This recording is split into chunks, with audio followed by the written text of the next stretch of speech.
And the first thing we'll start with is the public comments. Public comments, these would be comments that do not apply to the public hearing.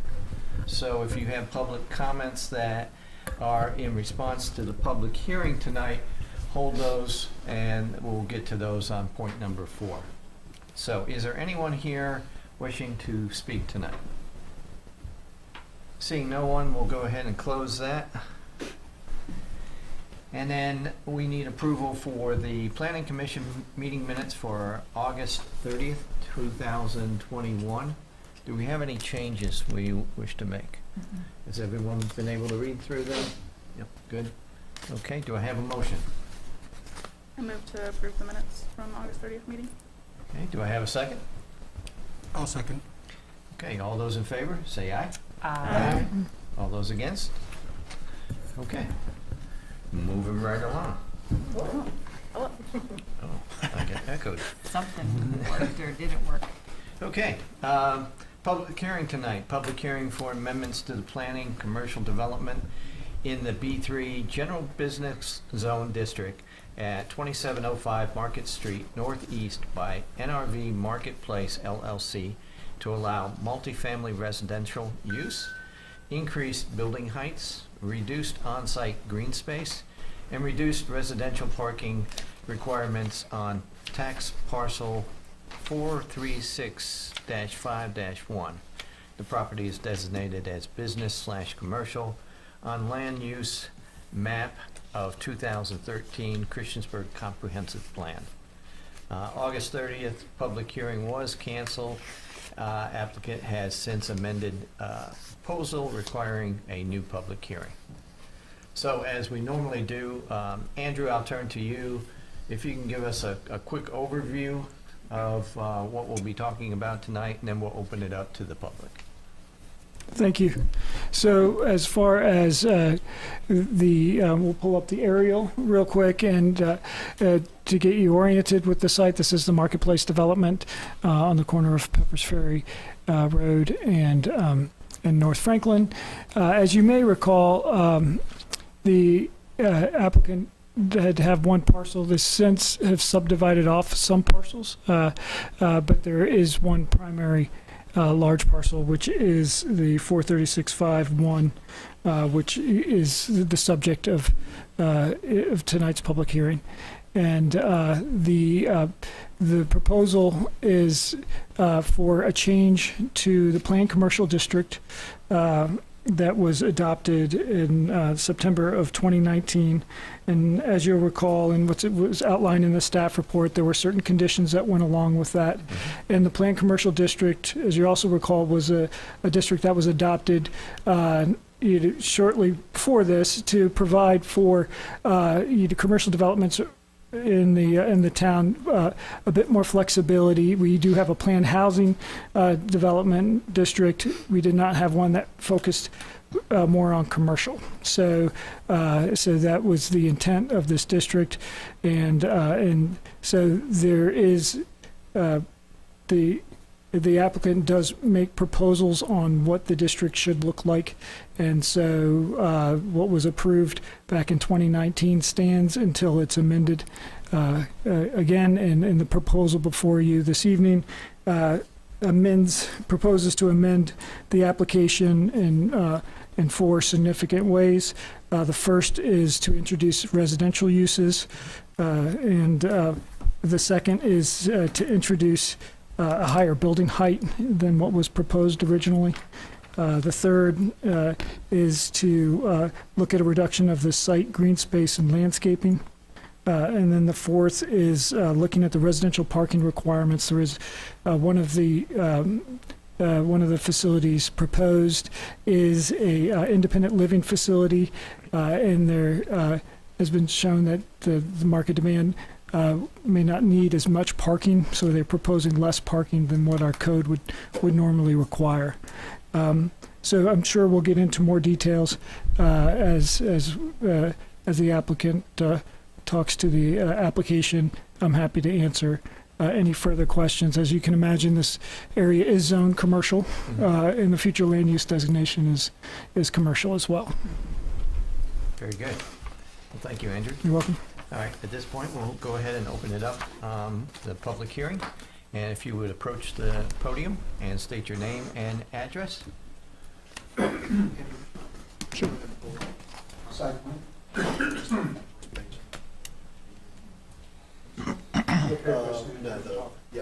Perfectly fine. I think they might want you at the microphone so people online can hear, those who are streaming. That's a good point. Thank you, guys.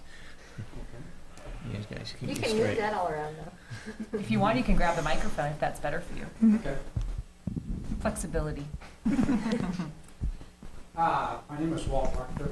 I live in Scottsdale. Well, I lived in Scottsdale and now live in a little town called Flagstaff, Arizona. And I have been developing shopping centers since 1975. Developed Class A office buildings all around the country. For a small company, it's really myself and one assistant. And we use the best in the business, which two of those guys are here tonight with me.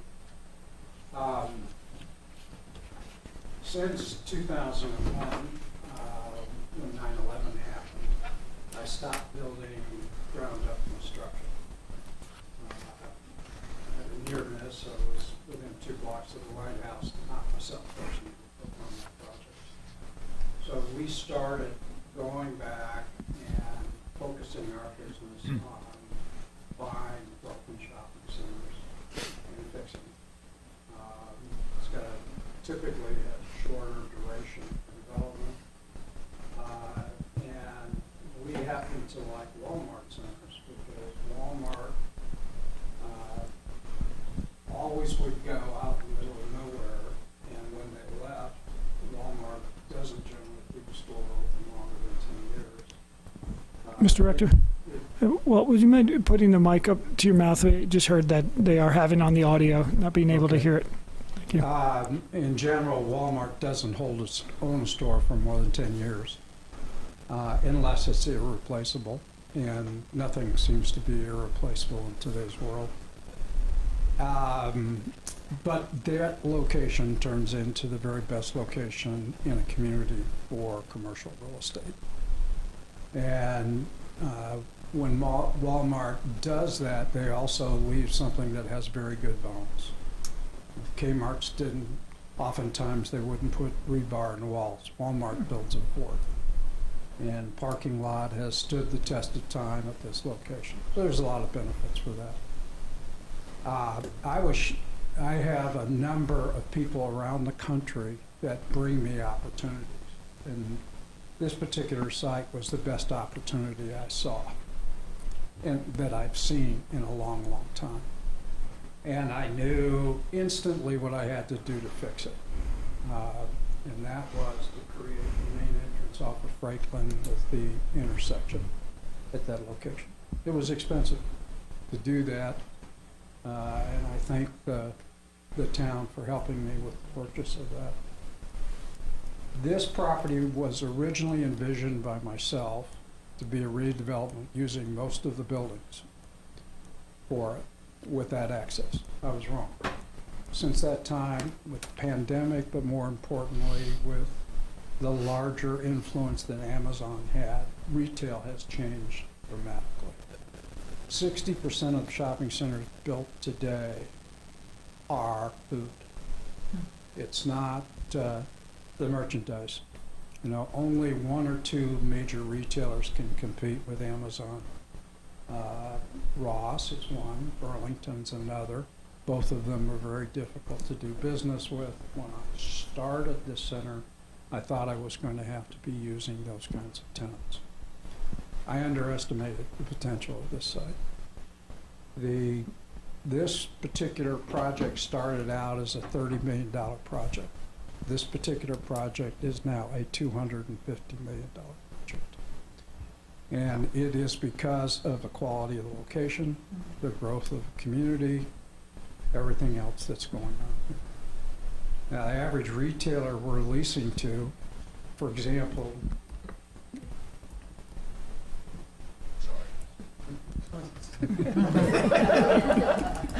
for example, lumber liquidators. You know, what my business is to take a 41,000 square foot box that was probably paying $6 a square foot of rent, put the grocery store in, and this is not the old Earth Fair. I hope you all realize that. This is a new Earth Fair, private ownership, no debt.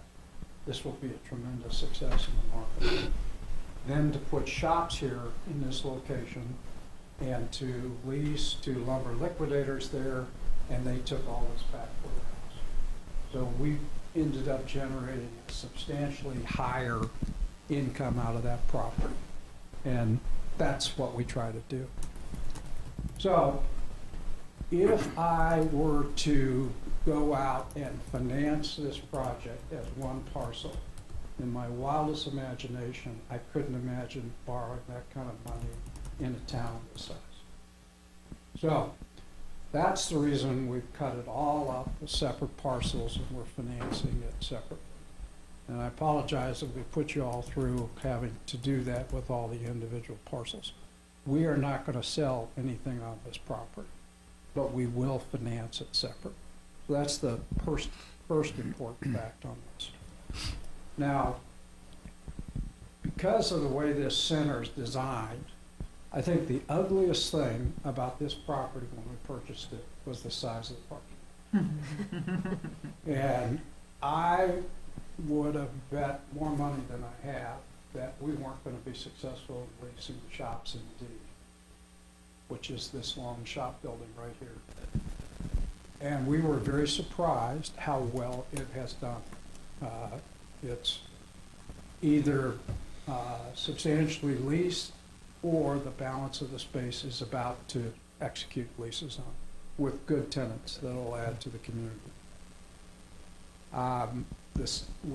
We intentionally have built these shops small in those two locations because that's what retail is today, the smaller retailer, because we can show them how to be more efficient with the use of their space.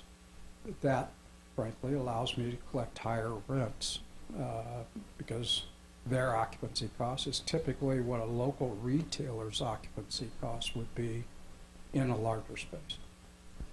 So those will be small tenants, and we have several tenants that are moving into the what we call B shops next to Earth Fair that we're trying to get open concurrently with monthly equipment.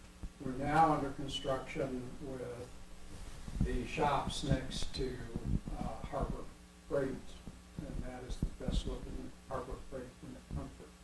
I don't know what it costs. It is also very pretty to drive by. I noticed that the other day. Yeah. It's impressive. Well, Harbor Freight is a privately owned company out of California. And I own several of their stores, and they're extremely difficult to do business with. You sit down to talk to them, and this is what they look like. So they control where we could put RVs. We were originally going to put Earth Fair at that location, and they had the right in their lease to not let us do it. And so we made their store exceptionally nice for their check. Gave them a bunch of free money. And then we put Earth Fair down here. None of that seemed right, but that's some of the things that happened. So when we did that, we realized that what we were talking about down here with the Walmart building would not work. There's no retailers in today's environment until recently, but not the kind of retailers we can attract to this town because of their size, that would want to go there. Now, Academy Sports came back to us recently, approved the site, wanted to go forward, and we turned them down. Now, why would we do that? I'm not sure Academy Sports can survive in this world going forward. I'm not sure Dick's will survive going forward. Academy was going to come in here, it's going to make a big push for Bloodsport because Dick's doesn't do that. But 5-6 years from now, Amazon's going to be in that business, and they would go out, in my opinion. we're looking for other uses, but our alternatives are low. And so we have come up with this strategy with the senior living. Now, the senior living right on this plan is to go here, but they're still moving back and forth on where we put them on the site. Because we recognize height is a sensitive issue everywhere. What's interesting is this trade area where we are has a tremendous demand for what they call independent living. And I sort of chuckled because independent living, when you look at it, other than some variety of services, isn't a problem.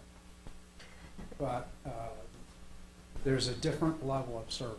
You know, this is specifically designed for the alumni who are coming back to Virginia Tech, for the arts programs and for sports. And feasibility study is incredibly strong. So what we've done is join forces with English Meadows and are going to build 160 units. And the only way we can fit it on site is to go up. That's for the request of the height. Additionally, senior living projects do not have parking requirements as multifamily do. If you look at the senior living project that they have and manage and now own adjacent to the hospital, not all residents have cars. Many of the residents have motorhomes, but they don't park them on the site because they have services offered for people to go in buses. Now, these independent living facilities are not designed for people such as yourself. They're designed for people like me, and I'm 73, and I don't, my kids don't think I should be driving still, but that is just what happens with adult living.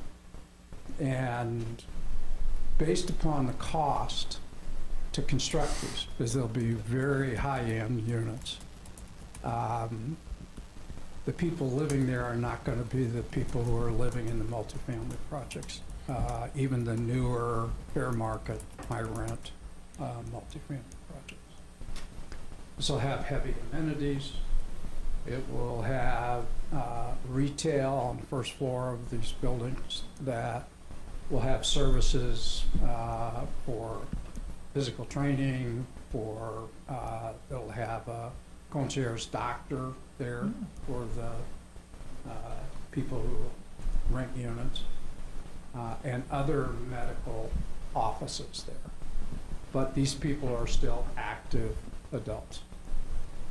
The next component that we're looking at is the hotel project in the middle of this. This is a Marriott concept. I'll look around to see if anybody, any public is in the room, but it is 2 Marriott hotels joined at the lobby. And the concept, that's the new concept that Marriott is doing. It's in for final approval and it will be approved. And it will have 2 different level costs, room sizes, suite sizes, but it'll share same lobby, it'll share the same food facility, it will share same maid service, the same security, all those things that one hotel will have, they can now do more efficiently in 2 hotels. So where this would typically be for one hotel of 90 units, it will be a larger project than that at this location. And it will be 5 stories, and it will be stick construction, and it will be fully parked in the parking lot around the building itself. The other component, which is currently planned for the multifamily goes at this location. And this will have retail on the first floor. It'll have a concrete podium that goes up, and it will be parked in the building itself, not in the main parking field. We have a lot of parking spaces, but we're going to run out of them, so we're controlling that. And this building will be 105 feet? What? Yeah. So, you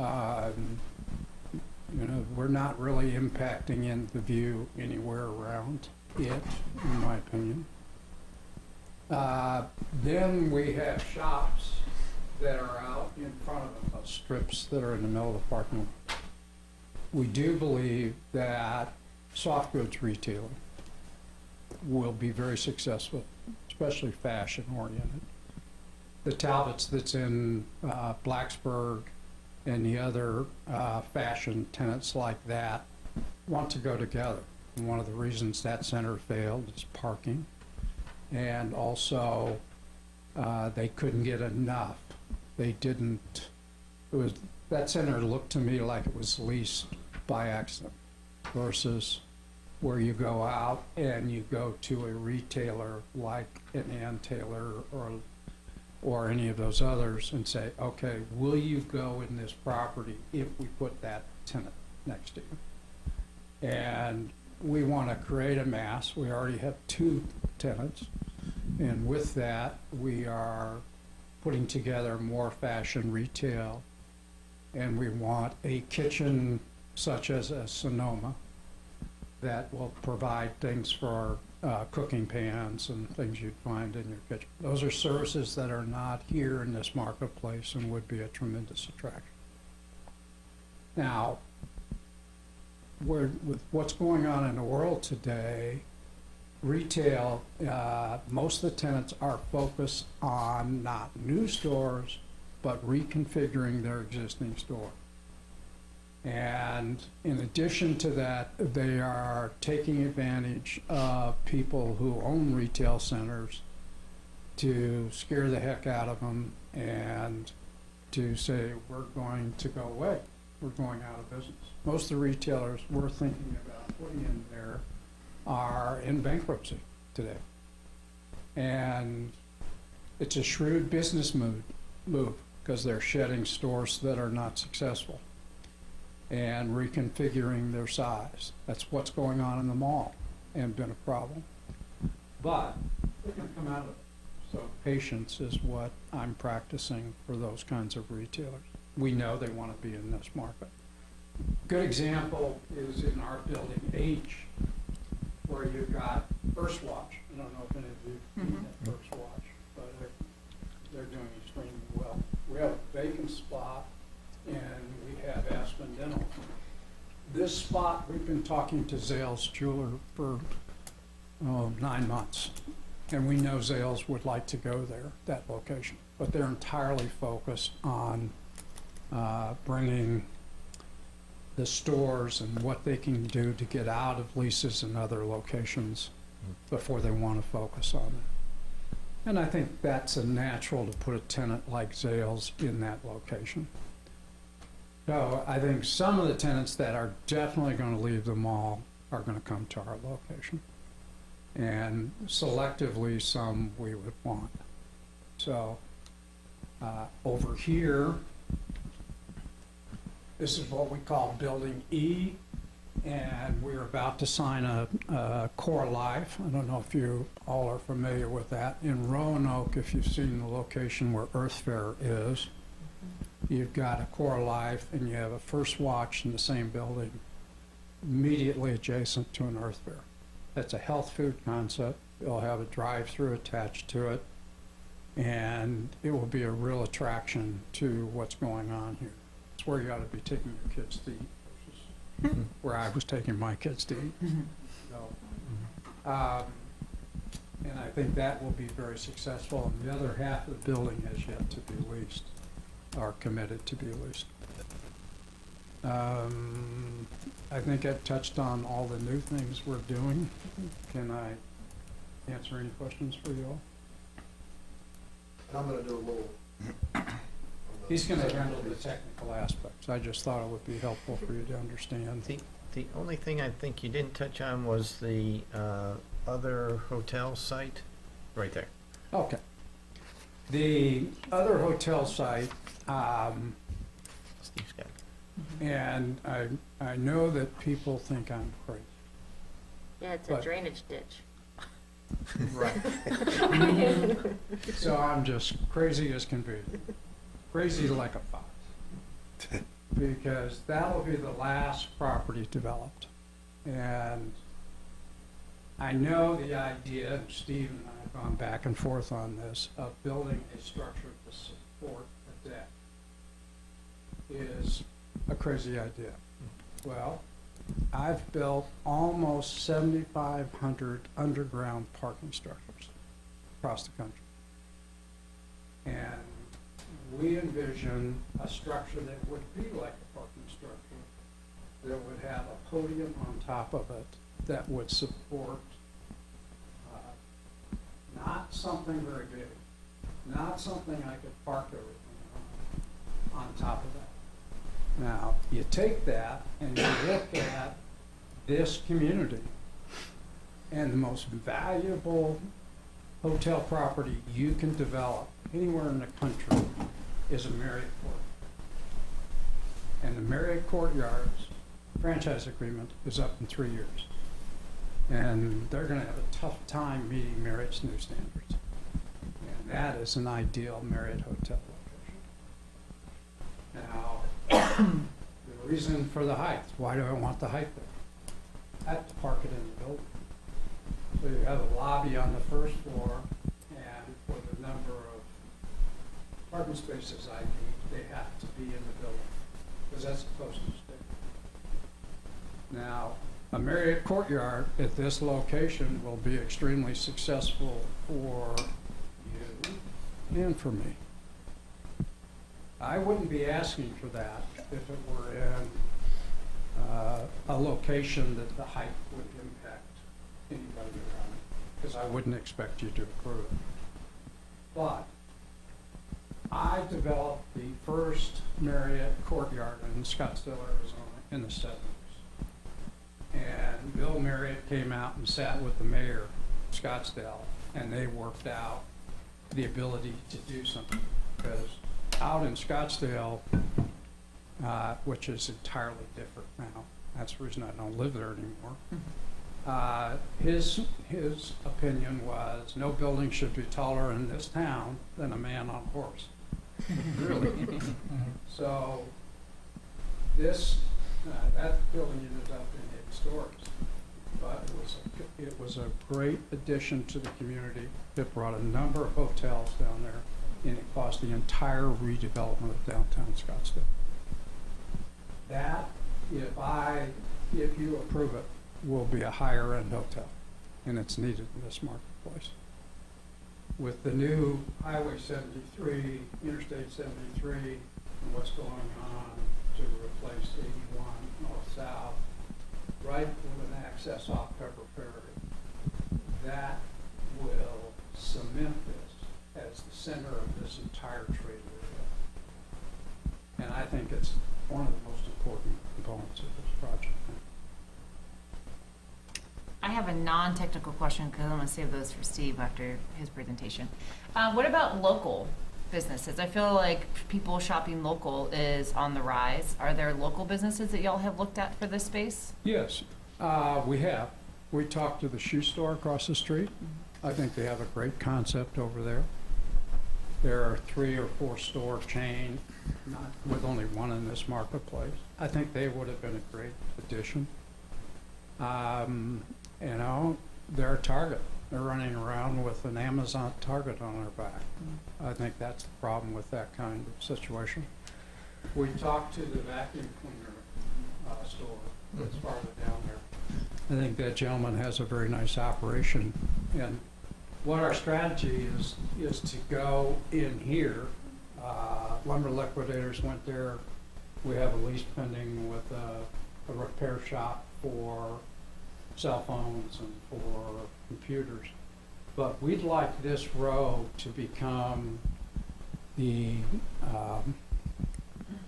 contractor who refurbishes your bathroom or your kitchen, somebody who does kitchen countertops, small interior decorator, something like that. We're trying to do the kind of retailer, local, which is important, that will interface both with Home Depot and with a Lowe's across the street. And so that's the kind of merchant. Now, both those shops are 2,500 square feet typically. That's what's available in the marketplace. We have a very high ceiling. So in talking to the vacuum cleaner store, we looked at giving them loft, so you take an 800 square foot unit and turn it into 1,200 square feet. Show them how to merchandise it, oftentimes building out their interiors for making an investment on our part of it. And they can be in there at the kind of occupancy costs close to where they are currently, but also much better attraction. I mean, that window right on Pepper Ferry that we created is tremendous. You know, and if we're gonna have a parking problem, it's gonna be right in that particular area because how successful those restaurants have had. I think you do Yeah. have a parking problem already. You know, I am guilty. I'm sure you as planners don't like this next comment, but I love full parking lots. And that's what makes retail successful.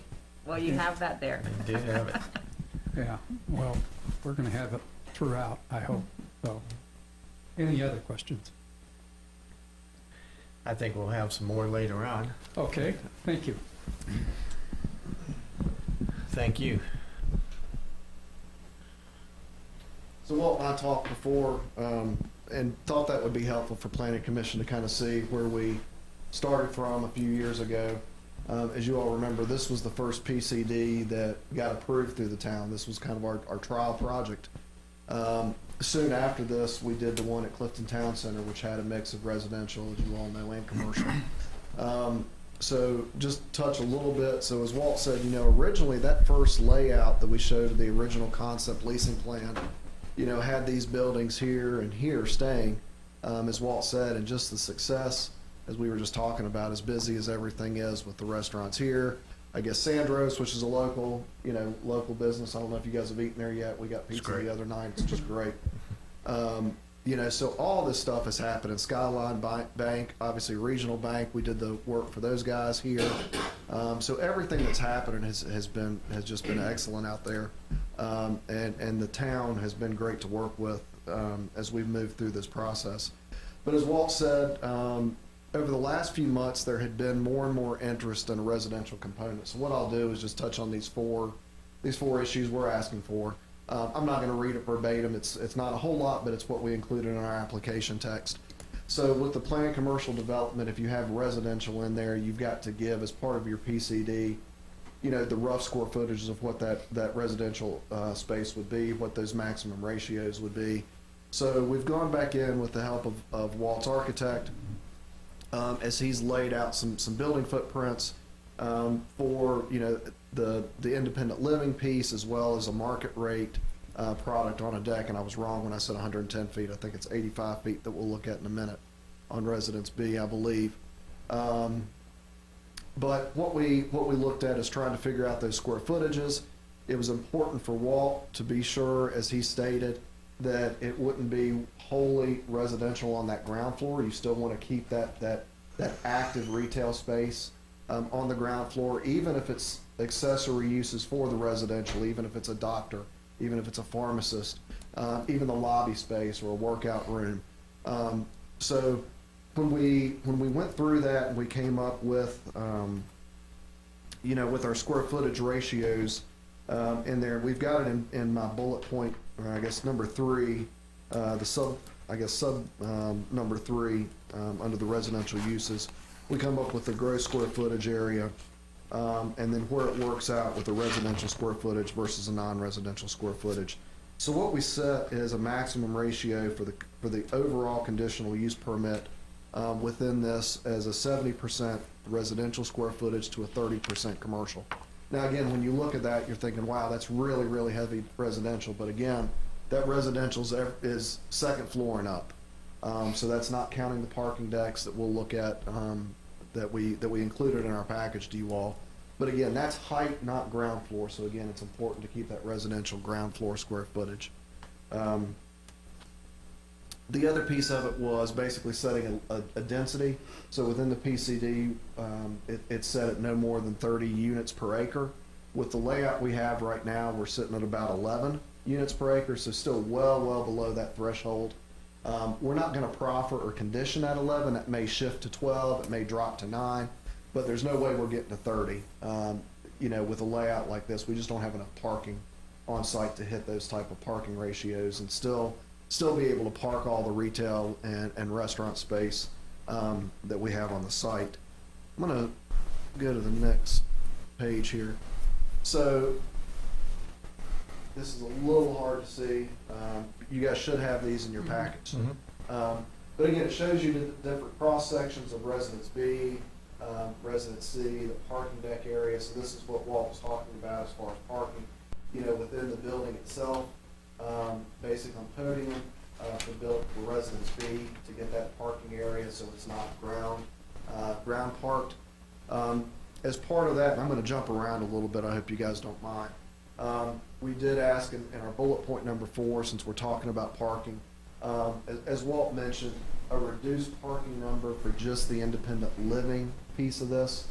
So again, this is on page, I believe page 5 of our application text. So right now, the multifamily requirement is 2 spaces per unit. We're asking for a standard that would go 0.75 parking spaces per unit, and that would just be for the independent living. Anything else, the Residence B areas, anything that's market rate, anything else would be parked by code. So the only section we're asking for reduced parking is just the independent living, that would have less parking. Steve, can I make one comment? Yes, sir. Your code doesn't distinguish between independent living and multifamily, and you should. That's something, you know, you ought to consider, because that's a different use, and the parking ratios are different, and most neighbors do. Okay. So when we went back and looked at that, with that lower ratio, one thing that we do on each time we generate a lease plan where there's a new tenant that pops up or a new idea, the architects at BHM, Walt actually has a couple architects he's working with, a private architect that he's worked with for decades, named Charles McLean, and then BHM, which is located out of Charlotte. They kind of take it, they've done most of the construction drawings and put together the CAD drawings. So with those guys and then with us as well, we go through each lease plan to be sure where we are on green space, where we are on parking ratios, impervious area, stormwater, all that. So with this lease plan as currently shown, and I stated this in our application, and this lower parking ratio for the independent living, we're still meeting, you know, our parking ratios for the rest of the project. And within this commercial development, you're allowed to take a parking reduction if you're cross-sharing parking. That's very common in a lot of localities, which I think is a 20%. Andrew, is that right? 20% reduction we could take. We're not even taking that reduction at this point, so we're looking at it kind of individual use by individual use. So while we're all fighting for a space right here at Mission Barbecue and Chicken Salad Chick and Chipotle, you know, when the rest of this stuff opens up, as Walt said, we hope the parking lot is full, but we're still meeting code based on what we're proposing with this plan. Get back here.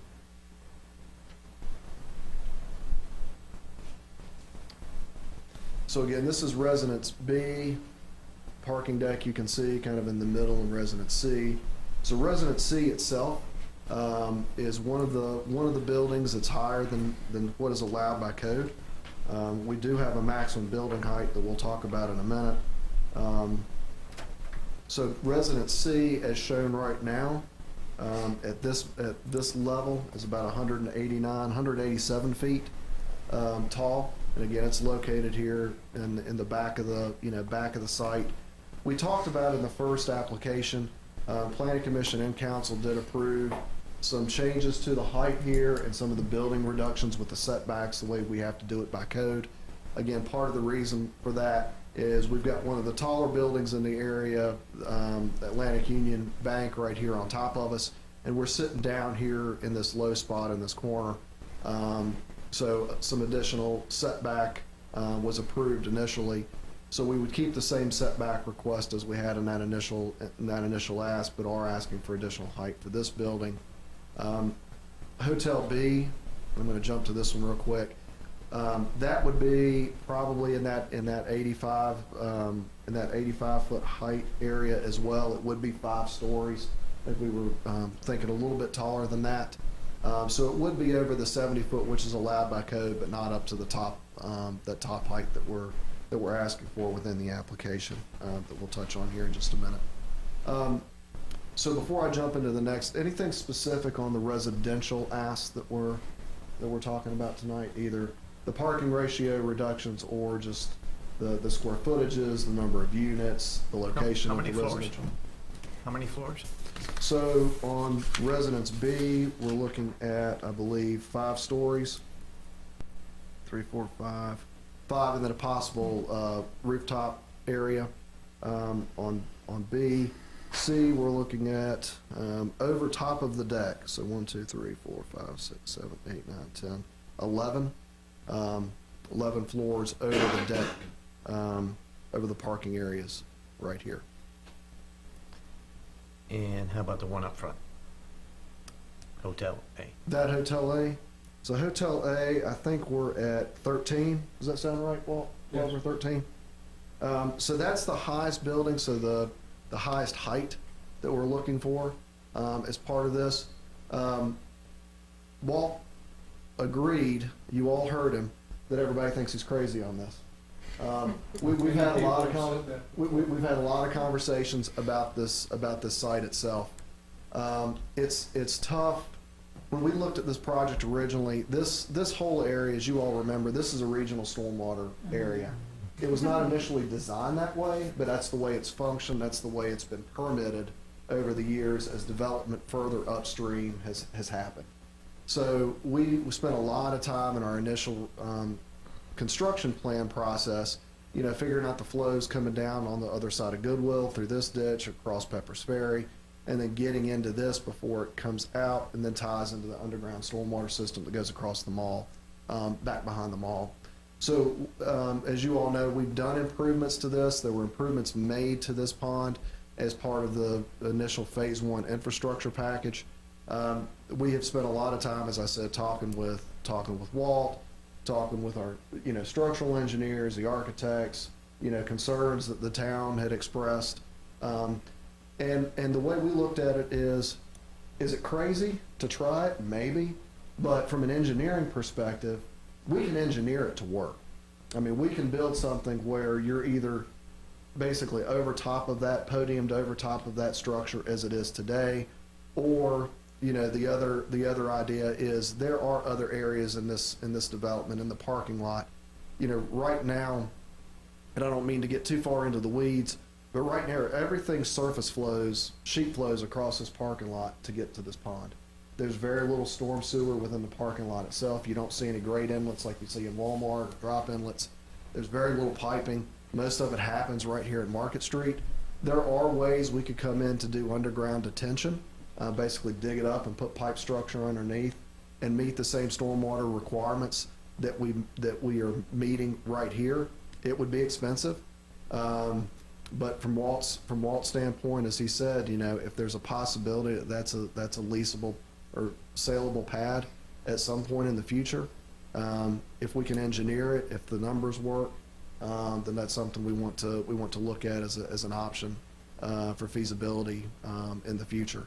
So that one right there is sitting at that 209 foot mark. Now again, we have elevation in there. As you all know, there's a berm that's right along North Franklin Street right here.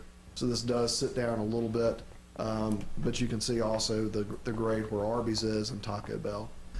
So we know, as Walt said, If we were sticking this right beside a residential subdivision, that's probably not something that we'd be bringing before you to discuss. Obviously, we know what the commercial corridor is that we have right here. We know some of the other taller buildings we have in this area, the town, and we did get an approval for a larger sign here in this area right now. I think there were a lot of concerns in the beginning that was going to be a very dominating structure.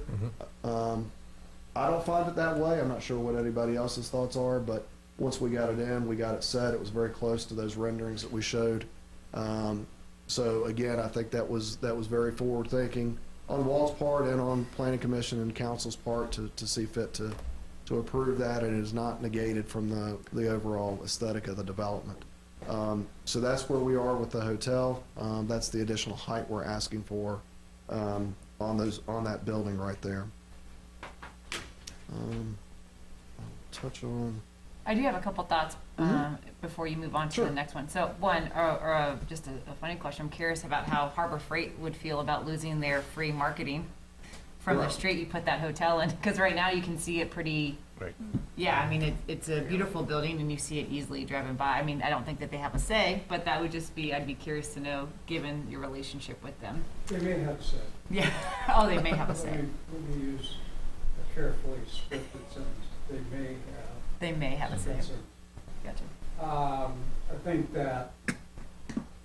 that's a tenant we inherited, and it's a tenant that I have in other properties, but not a tenant I would put in this. This is, there would be something else there. They have a lease, the lease runs out, and I'm a long-term investor. I'm not gonna take that detention away. I realize how incredibly important it is. That is a very valuable property. Mm-hmm. And I hope you also realize that what we've done here is what all the other retail is gonna do over the next 15 to 20 years. The mall should be right on our heels. And you can see they've started to move the retail facing out the parking lot. That's a great piece of property. I tried to buy one. And that's what will happen at this intersection, which, we're asking you guys to stick your necks out. We get that. But I think we've done what we said we would do on what's there now. I think we're more than capable of doing what we're showing there with the high building. I've done millions of square feet of tall buildings, and done properly, they would be a real addition to what's going on. And whether you like it or not, Christiansburg is going to be an urban location for this area. Blacksburg, Bradford, Christiansburg, Salem. This can be a focal point. I will say, I appreciate that you acknowledge that putting that hotel in there presents some challenges. I mean, I'm not an engineer, so I would trust the engineer, but from a layperson perspective, just thinking safety, security, can't help but have Miami condo in my head right now. So, I'll trust my concern. I have different concerns, but if you all think that is structurally feasible and stable for folks, then that's y'all are the experts on that one. I think it'd be interesting to watch that go in to see how y'all manage that from an engineering perspective. I do have a question about parking. So I know that you said that on average 1 car per person for the independent living versus the 2. Why go down to 0.75 then? Why not stay at the 1 based on market research, knowing that some might have more than 1, some might have visitors? Why the 0.75? The 0.75 is what we had talked about, and part of that too is the possibility of alternative transportation at this location. So if we were doing an independent living and we were sticking it out, down 114 somewhere, in one of those fields down towards Belmont or Magnolia Point or one of those, people are having to get in a vehicle and drive. Because we're sitting right here, we've got grocery, we've got restaurant, we've got shopping. Walt has talked about that a lot of these facilities have their own little transit, little turtle top buses If there is an urban place for this type of a use, this is where it would be. So that walkability and that additional means to get around without getting your car is what led us to drop down to a .75. Don't ever tell my wife that I said this to her. My wife- She might be watching, watch out. Not many days older than I am. And we lived in Scottsdale. She never went more than a mile and a half away from where we lived. She never realized that. People our age who go to a place like that, unless you're gonna go visit Charlotte for a long distance, you really don't need a car. That's what their belief is. The operators told us that's all.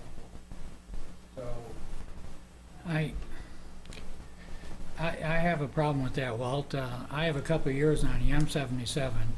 My wife is not, but we both drive. As a matter of fact, we have 3 vehicles, not just one per person. I don't know who did the study on this 55 and up, but most 55-year-olds I know are still driving quite a bit. And I find that a little bit disturbing that you, as you said, you bring it down to less than 1. And then you talk about the staff and employees that are going to be in there. Where are they going to park? behind the center is a long line of parking along that. For the staff. Not just staff, but the employees of the retail stores. Okay, and then you talk about, and you mentioned that the private shuttle, who would be paying for that? And is that going to be part of a lease or? Residents pay for that. That's their, and they provide a service. They'll run you to Roanoke if you want to go there, or wherever, take you to the doctor, which is different. The other thing we have is that right out by Building H, we have a bus stop. And we have discussions with bus service for this entire area. And people can take that. I mean, if we have a first-class PT facility that goes in here, you'll have people from the university that will come over here and go into that store at that location. We've seen, what surprised me the most about what we've done so far is we're getting a lot of people out of Blacksburg who are coming over here to these restaurants and shopping. I have no doubt of that. I'm concerned with the parking. Okay. Again, with the One more comment. number of parking spots. I mean, we're Tom? talking like 55-year-olds are not driving anymore. That's a mistake. It's 65 or older. Tom, all good comments. I think I'm going to stop you here, though, before we get into a major discussion, and let Okay. the rest of the public speak, and then we'll go All right. right into discussion. All right. Okay? All right. Well, just in the interest of time, the last piece I want to touch on is our bullet point number 3, which was site green space and landscaping. When we started this process on the project itself, the project had about approximately 19% green space on the site. 20% is the town standard for a B3 zoning. What was approved initially was we wouldn't have to bring everything up to the 20%, but we'd keep it at the 19. As we've looked at, and we have several other little caveats within that initial approval, that if we do green roofs, if we do some outdoor seating and green spaces like that, those can count towards that overall impervious and green space area. As we looked at the updated footprints, the updated layouts, and especially if this becomes reality, that's a large chunk of just open green space right now. Now, it's not usable, it's a pond. We got trees in there, but it's not really usable, recreational green space.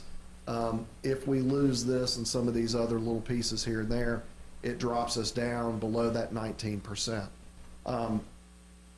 What we can do, and what we're looking at right now, I was on the phone last week with one of the local green roof distributors here, so Live Roof, which is part of Riverbend Nursery out in Reiner.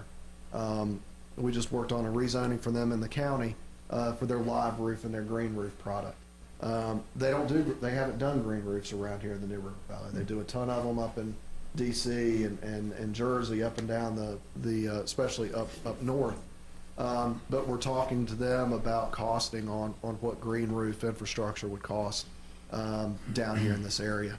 So while there's a possibility that we could get up closer to that 19% if we do get into some green roof scenarios, and I believe, Walt, and correct me if I'm wrong, on both the residences and I believe at least on one of the hotels, there was rooftop recreational area, there was outdoor plaza space that we'd be able to count. We just don't have those design details out right now.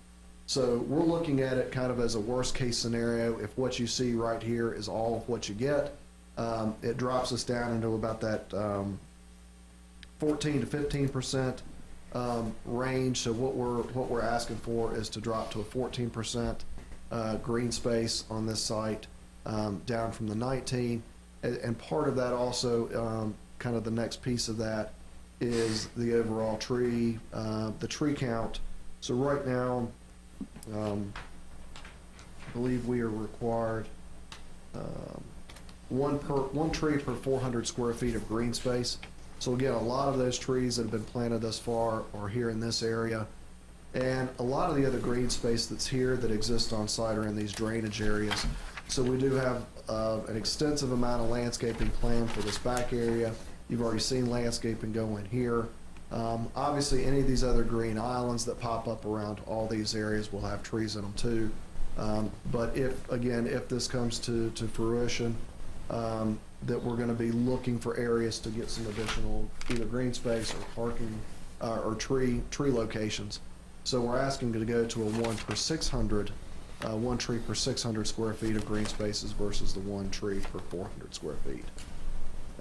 So that's the last piece of the four items we touched on, which was the residential, the additional height of the building, the parking ratio, and then the landscaping and green space. I'll make another comment. Go ahead. Your ordinance doesn't prohibit my contributing to or buying green spaces, which we do for other aspects. This is an urban site.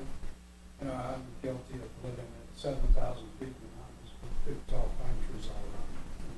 It's not that I have anything against green spaces, but you guys are building a big park, and we'd be more than willing to make a contribution equal to what that green space is. But we're putting green space and planting trees all over the backside of the center of each ordinance. And that's a mistake. We're going to put the trees in the grass where it will serve the best. I personally really like green roofs, and we intend to do that.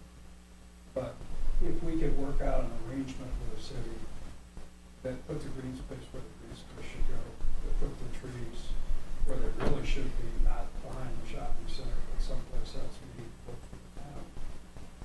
There should be, that's the kind of thing we should do. Okay, thank you. Thanks, Steve. I'll hold for now. Yep. Anyone else wishing to speak tonight? Please state your name and your address. Oh, I don't. Maybe not everyone online does know. Chris Waltz, 1370 Ruby Street. I have some concerns about the parking as well. Because I don't think these are going to be cheap residences. And if you don't have enough parking, it would need to be walkable. I don't think the people that work at Burger King or Starbucks can afford these apartments to live in. I think you're going to run into an issue there. And I like it. I just ate at that new restaurant the other day. It's a great restaurant, first of all. But some of the things, and even as he stated today, we're not getting much. We closed 2 Verizon stores to open 1. We closed 1 Starbucks to open another. We're going to get a Zales that used to be across the street, across across the street. You know, a lot of these things, and he's talking about more business from the mall, so, and you end up with a ghost town of a mall on the other side.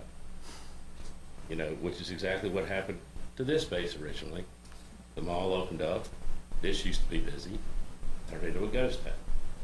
This is gonna open up, it's gonna get all the businesses from the mall, and then the mall's gonna turn into a ghost town. It's just an endless process.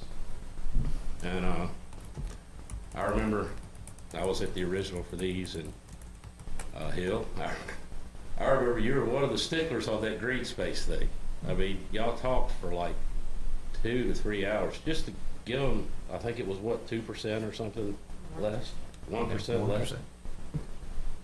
You know, I mean, and I mean, the only other thing is I know this came out of a town council meeting that they had, I mean, no matter what you decide, it may be a foregone conclusion, because it came out of the town council meeting that in order to get away with not going with the open meeting requirement,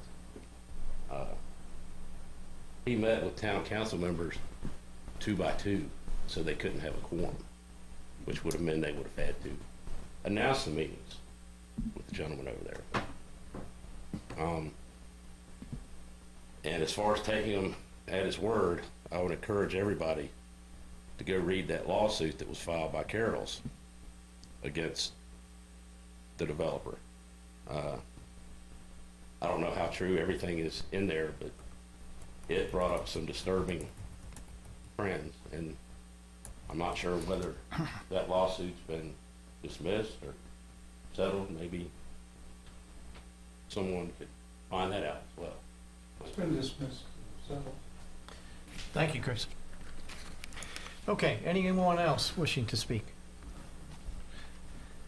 Seeing no one, we'll go ahead and close that part of the meeting, the public hearing. And at this point, we'll open it up to discussion among the commissioners, as well as, please stick around because I'm sure we're going to have some questions. So, Can I start? at this point, you can start. Okay, great. So we'll start with green space, my favorite topic. Interested that there are now buildings in the middle of the parking lot that we were told previously that were an impervious surface that was allowing drainage across the property, and if you punched a hole in it, it was going to cost a lot of money to add additional drainage, and therefore that's why you couldn't put green space or islands in the parking lot, which is why we originally reduced it to 19% from 20.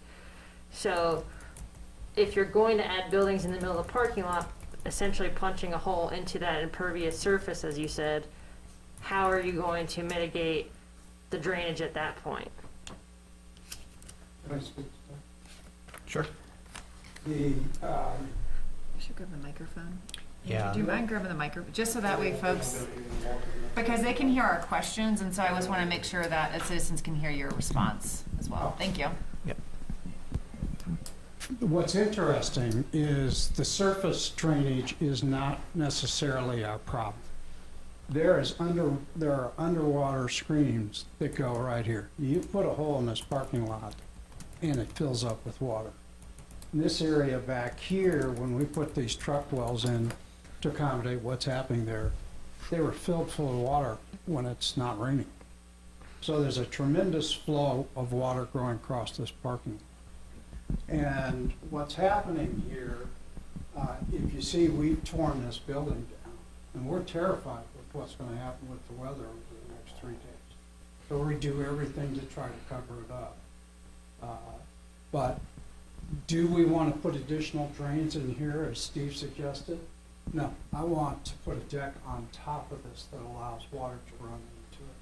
I don't want anything in this parking lot that I have to do. This is going to be a real problem for us, but they're responsible for it, to fix it. And if you go out there and look, you'll see what's happening to this parking lot area around it.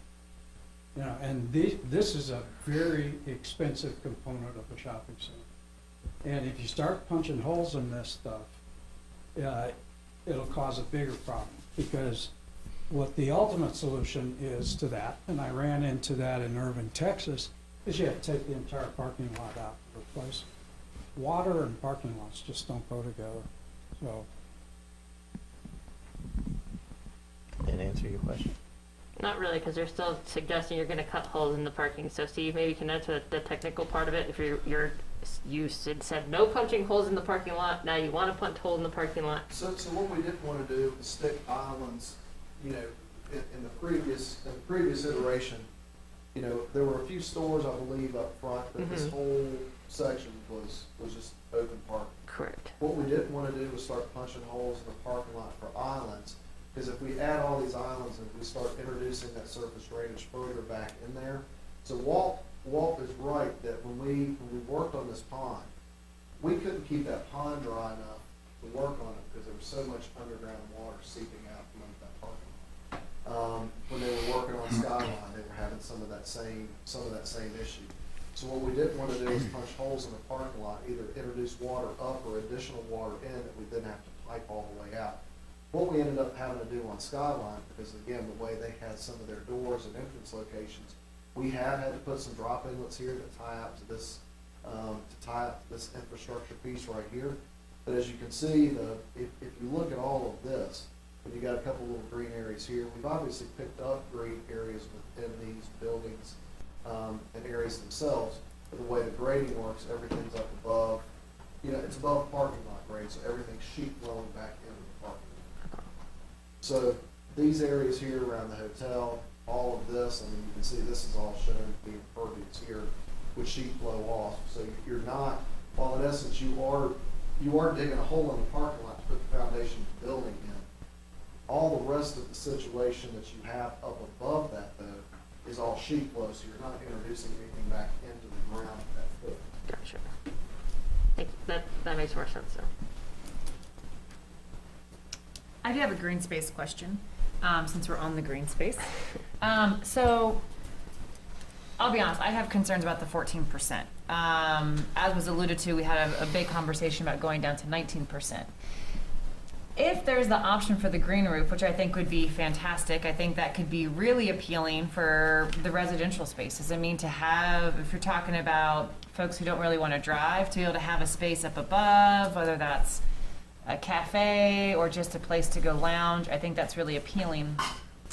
My concern about dropping down the 14% as a worst case scenario is it doesn't really then challenge to get creative with the green space. So right now, if we were to keep it at 19, or we were to negotiate somewhere maybe a point or two down, then you have to really think creatively about the rooftop green space. And while yes, it's an urban area, Southwest Virginia is not urban. And so I do think green space matters to folks here in this area. I think the trees are really important.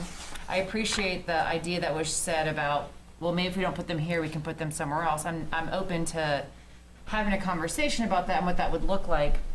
But I still think that there are ways that you can creatively add green space while still maintaining a higher percentage. Because if we drop down the 14, I'm concerned that what's going to happen is the 14, that we won't actually see a 15, 16, 17, 18%, because by the standard you won't have to be there. So why replace it when it costs money to do so? But I do think the green space, and especially I think people are looking for outside space.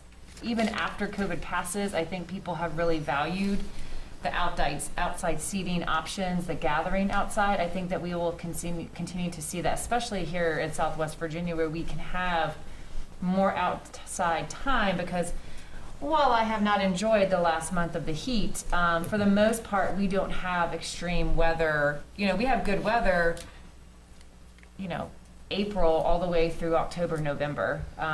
So that is my concern about the 14%. And so in order for me to move forward, I think I'd have to see options. I'd have to know what's a negotiation place that maybe we could come to. I don't know that I would be on board moving forward with the 14%, just to be honest, for our next discussion. So one little Yeah. bit of a challenge on that, Ken, is there is incentive for Walt to find green space on the site. Our stormwater facilities right now is designed for 19%. Yeah. So if we drop under that 19%, we've got to figure out how we're going to provide stormwater management and still meet those standards. One of the ways to do that is green roofs. One of those ways is impervious paving. Again, we have to be careful where we do pervious paving because it introduces the same concern. So there is an incentive because there's going to be cost involved with having to redesign or reconstruct portions of that stormwater management facility. The lower we drop the impervious area, the more we've got to find area to pick up stormwater. So there's a financial incentive to try to find more of that on site. That's good to know, thank you. Okay. You know, there was talk early on too about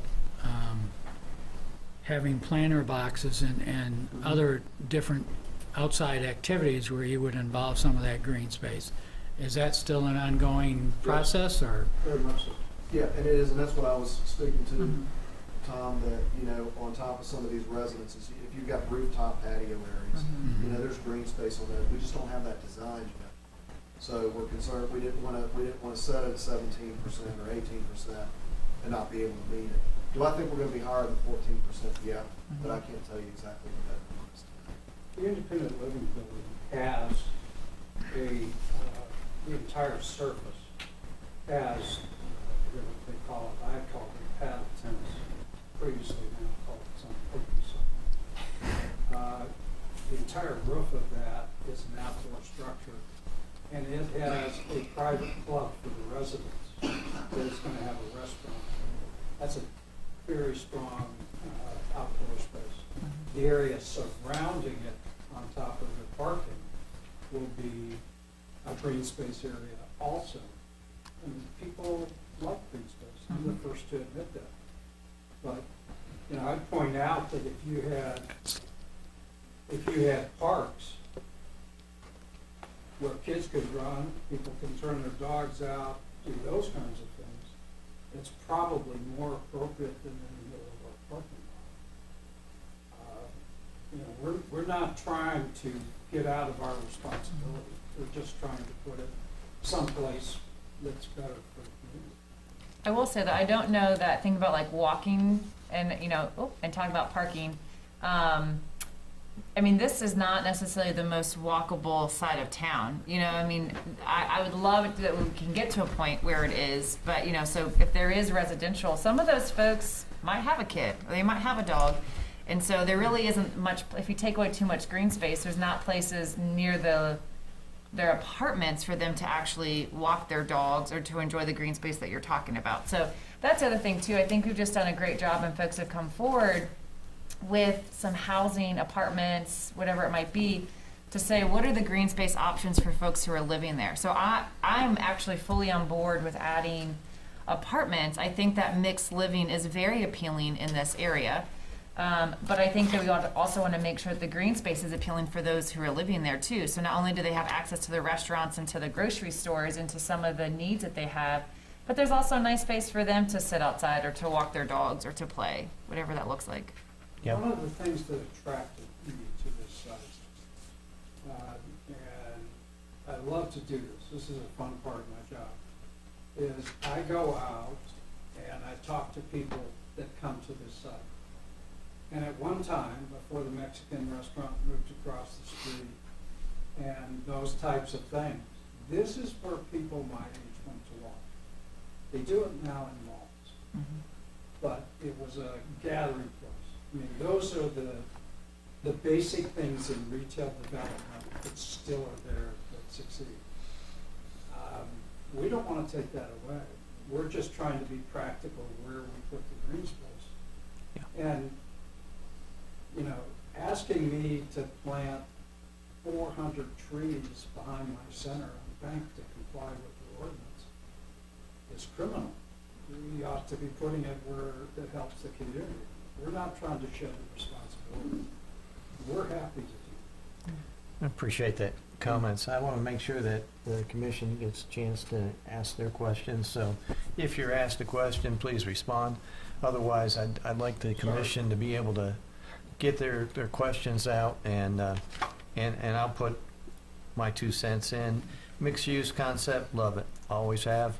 I think this is a great area for it.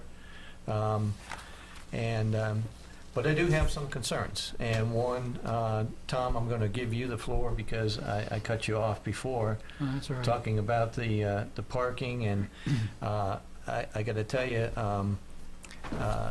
As the people age, times are changing, and people are going to have 2 cars, and they are going to want to have their independence and not rely on a bus service to get you around. That's my opinion, but Tom, I'll let you take it from there. That's kind of what I was saying also. I mean, it's just like, now, unlike your situation, my wife's a lot younger than I am, but I'm still driving, and she's still driving, and she's over the 55 limit, and we're both going to be driving. And I said we had 3 vehicles. Up until 3 weeks ago, we actually had a motorcycle too that we both rode. So we had 4 vehicles. So it is changing, and it bothers me that, I don't know who did this study, but I would challenge them on it, that most 55-year-olds are still driving and want to still drive, and they're not cutting back on where they're driving. Now, there's a big difference between living in an area. I have friends that live in Chicago. They don't even own a vehicle. But they live in the middle of Chicago. So, I mean, there's a big difference between Chicago and Christiansburg. And while I'm talking about that, I also have a problem with the height of the buildings for the same reason. We're not Chicago. We're not the bigger cities. We're Christiansburg. And once we set a precedent on height, it's going to be throughout the town. So we have to be prepared and ready to know. I'm not saying I'm against it. I'm just saying I'm concerned about it. And I'd like to have more thought on it and more discussion on it. Do you keep both your cars in the garage? I keep I keep the good one in the garage, the T-Bird, and I keep the truck outside.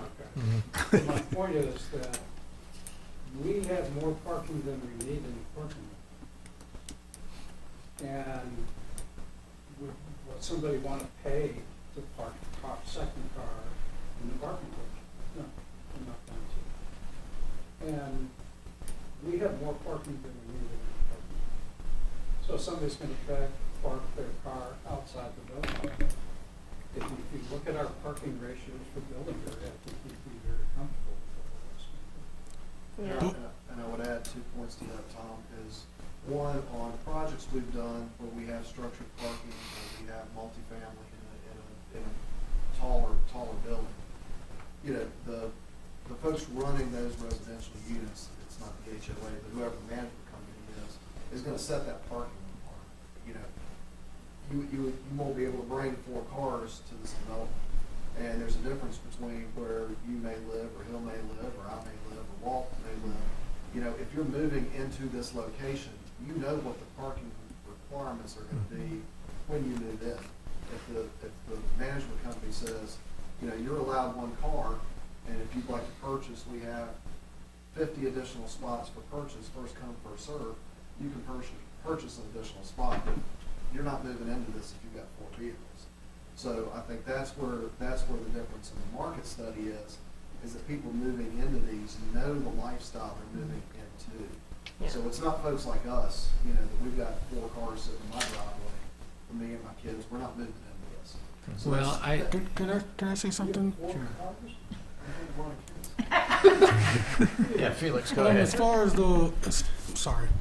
as the parking, I know that we're getting that park built not too far. It's just down the road. There's going to be a lot of tournaments going on. It's going to bring a lot more people from the outside coming to our area, which there may be open parking now, but eventually, as time goes on, as more tournaments come, that parking lot's going to be full. And I understand where Tom's coming from as far as the concern with parking.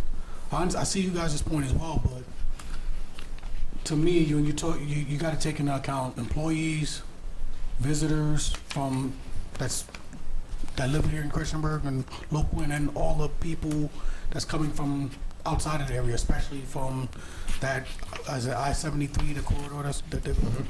So all of those things. I mean, has that all been taken into account as far as? Yeah, and that's exactly what I'm saying, Felix, is that when we look at each one of these lease options, we do that. We look at what the parking demand is by code and what each of those retailers or restaurants or whatever are demanding as part of their lease agreement with law. So again, I mean, I guess I'd say the easiest way to say it is if English Meadows didn't feel comfortable with their market, that they could put people in these units that would want to live there, they wouldn't be interested in doing the project. Yeah. I just want to agree. I don't think that the 0.75 is an issue. Warm Hearth Village, for instance, has independent living apartments. My previous employer at Virginia Tech, VTTI does research on alternative modes of transportation with Warm Hearth. Most of their people that are living in those apartment complexes, even like the single-story ones, don't have vehicles. They rely on the service, which is a little bus, to take them from point A to point B. And those guys are up on a hill with no resources except for what's offered by Warm Hearth up there. Any grocery, any off-site doctor's appointment, any recreation, they have to essentially leave to go do those things, and they still don't have vehicles. So I don't think it's going to be an issue when they have this many amenities surrounding them. Most of them will have already sold off their car at this point. These aren't going to be people that are still working. These are going to be people that want to come back to Tech or want to be closer to family, but aren't quite ready for that next step into full-term care. I don't think it's going to be somebody who's still driving down to Charlotte every day. Yep. They're not going to want to live in this kind of setting. Are those people you're talking about around 55 or around 65 or 75?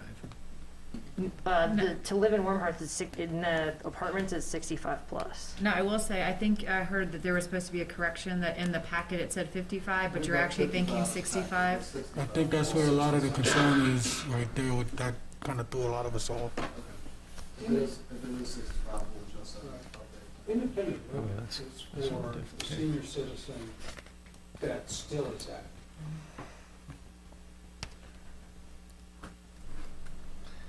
I think if I was going to picture myself, my wife and I, as future residents there, we would want, a single car.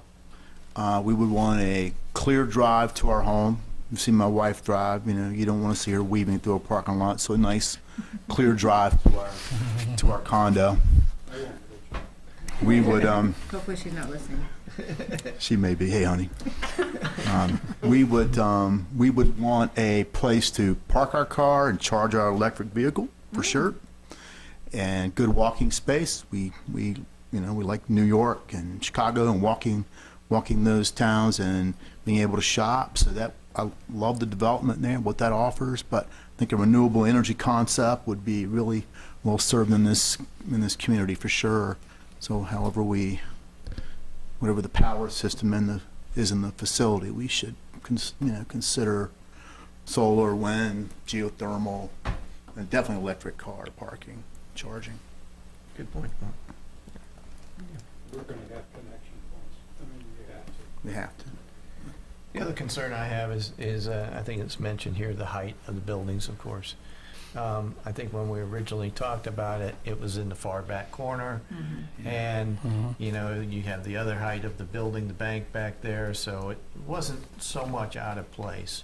But now we're talking about 209 feet right in front of the whole marketplace, where I believe we were concerned about a 70-foot sign. So now we're going to put a hotel 13 stories, 209 feet right in the smack front of this, which if I were Harbor Freight, I'd be a little upset about that.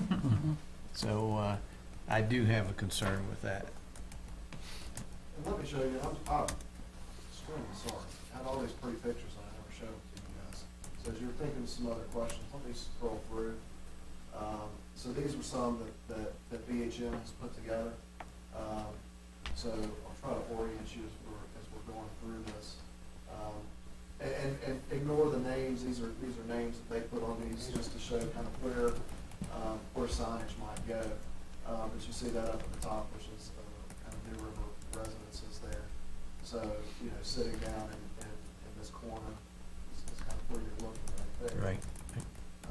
So we'll just scroll through these. We've got daylight and the after hours. Right there.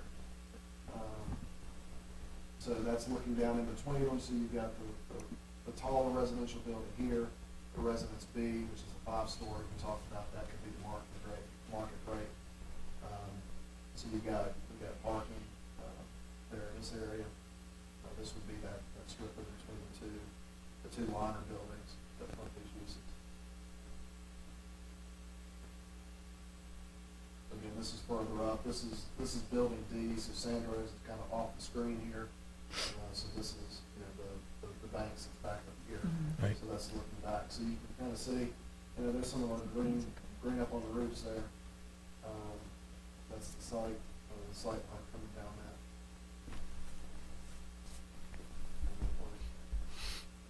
So this is looking a long ways down the building. So you're standing, earth there is just off the line, off the spring here, so it's looking back down to that little elbow. Building. Yeah, that's a good perspective right there. Looking down that section, obviously up there.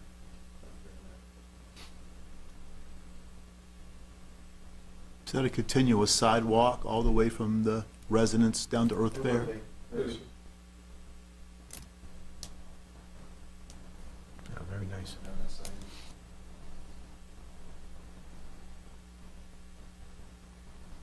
I'm sorry, we started talking, I didn't get to show the money shots there. I'll leave that, that's a good perspective.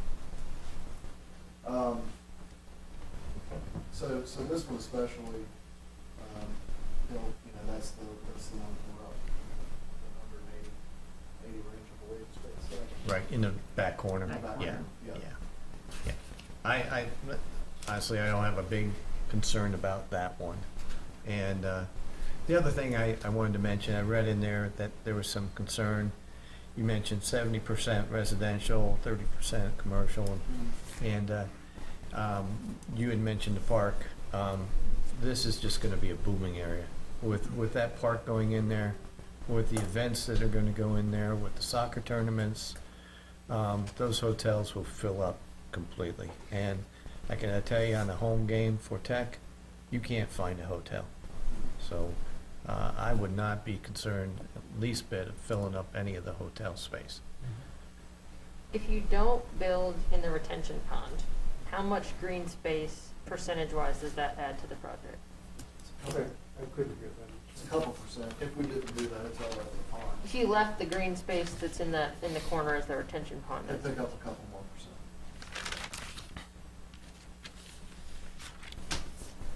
Jessica, any comments? I already took my questions. Yeah, okay.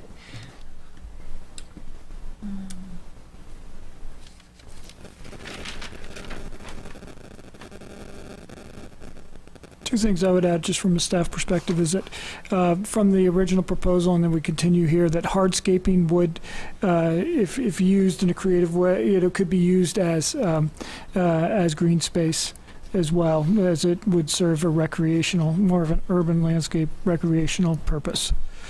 And then I would encourage the Planning Commission, although there may be future conversations with Town Council or what have you, to really evaluate the green space based on this particular parcel and what you have in front of you and the percentages here for this site, and whether, in evaluating the percentage that's proposed, and versus anything that would be off-site at this time. This does not include the green space that's not counted as Taco Bell, Arby's, Burger King, Applebee's, correct? It would not, correct. It would not. Now, any of the out parcels that part of the flexibility that was provided with the planned commercial district was when you did subdivide out parcels, that those parcels could count towards the green space. So say if you had 30% on an out parcel, you could count that 30% towards your total, so that it would, it needs to meet the minimum, right? But overall, the site would have to meet that, whatever the open space, or whatever the green space requirement would be. I will say, I feel like go ahead, Steve, see what you're saying. No, I'm sorry, I just wanted to add one Yeah. thing. I meant to say this to Tom earlier when he brought up the concern about the height. I think we all realize we only have a couple parcels in town that we even have the ability to do a planned commercial district. So if we're asking for additional height here, outside of Clifton Town Center, I'm not sure what else is out there. Maybe Roger Woody's property back behind Lowe's meets that acreage threshold, I think, for a planned commercial district, maybe not. But if we're approving additional height here, that doesn't necessarily mean it's gonna pop up on the next, rezoning request we bring to you guys, because it is a very unique, And the highest building in the town center is how high, Steve? I don't remember off the top of my head. Yeah, I don't recall them even close to. No, we Yeah. didn't go, I don't think we went higher than, I think we did the same thing we did here initially, was going up to the 70-foot allowed Yep, by yep. code. Gotcha. That sounds about right. The other thing I want to bring to the attention is Thomas Irish's email concerned about the traffic. And we all know that we've seen the housing study. We all know we need housing here in Christiansburg and Blacksburg. And we've done a lot of traffic studies. And it seems like we keep doing traffic studies somewhat independent from each other. So we've put in a park, or we're putting in a park, we're putting in a town center, we've got apartments, townhouses, all up and down 114. We did a fantastic job with the entrance of the new marketplace, on the sides and the front. I think that addressed the issue at hand. And now the concern that I think Thomas has here, as well as some others, where's that traffic issue going to come to a hill and cause us some serious issues where we're addressing it now, but yet now we've got residential coming in here, now we've got hotels coming in here. That's a lot more cars than we had originally thought. Well, so what we did, I'll tell you along 114, so if you remember with Clifton Town Center, we proffered that with the first phase, we do a full-blown traffic study on that and determine what needed to be done, turn lanes, a new signal, anything like that at Stafford. That has been done with our first site plan submittal. That was done by Raymond Kemp. It was the same traffic consultant that did the work for the town initially in the park. Through engineering staff, Andrew, correct me if I'm wrong, but with that traffic study, we had to look at the Benny Avenue subdivision that we worked on, Yep. Little Way subdivision, everything out Stafford, we had to include, I believe, Magnolia Point. So when we looked at 114 for Clifton Town Center, we took everything that's been approved to date into that study. For this, when we came back in, again, we talked to Andrew and engineering staff. We had Kimley Horn, which is the traffic consultant we worked with on this. They updated a traffic study that was done initially with this CUP and flipped out uses. So it's not that we have the same amount of retail square footage and we're adding, some was lost, some was added. Mm-hmm. So the overall, they provided an update that came in with our initial application, that no additional traffic impacts were required, no additional traffic improvements were required. There was a change in the traffic. Obviously residential doesn't generate the same type and times of day traffic Right. as a commercial use does. But the overall scope and breadth of the traffic was not drastically different. I will say there are intersection improvements happening at Arbor Drive at Lowe's right there on Pepper's Ferry that you'll see the fruits of at some point, hopefully. Correct, right, yes, and that is scheduled within the next year, and that would add a turning lane plus pedestrian actuated signals crossing there at the intersection. Yeah. I just want to make sure the park, that's, to me, I've seen these in previous places where you have a big park that we're building here. There's a lot of tournaments that's going to go on during the seasons where spring, summer, fall. That's going to bring a lot of traffic, and I don't think that, I'm not sure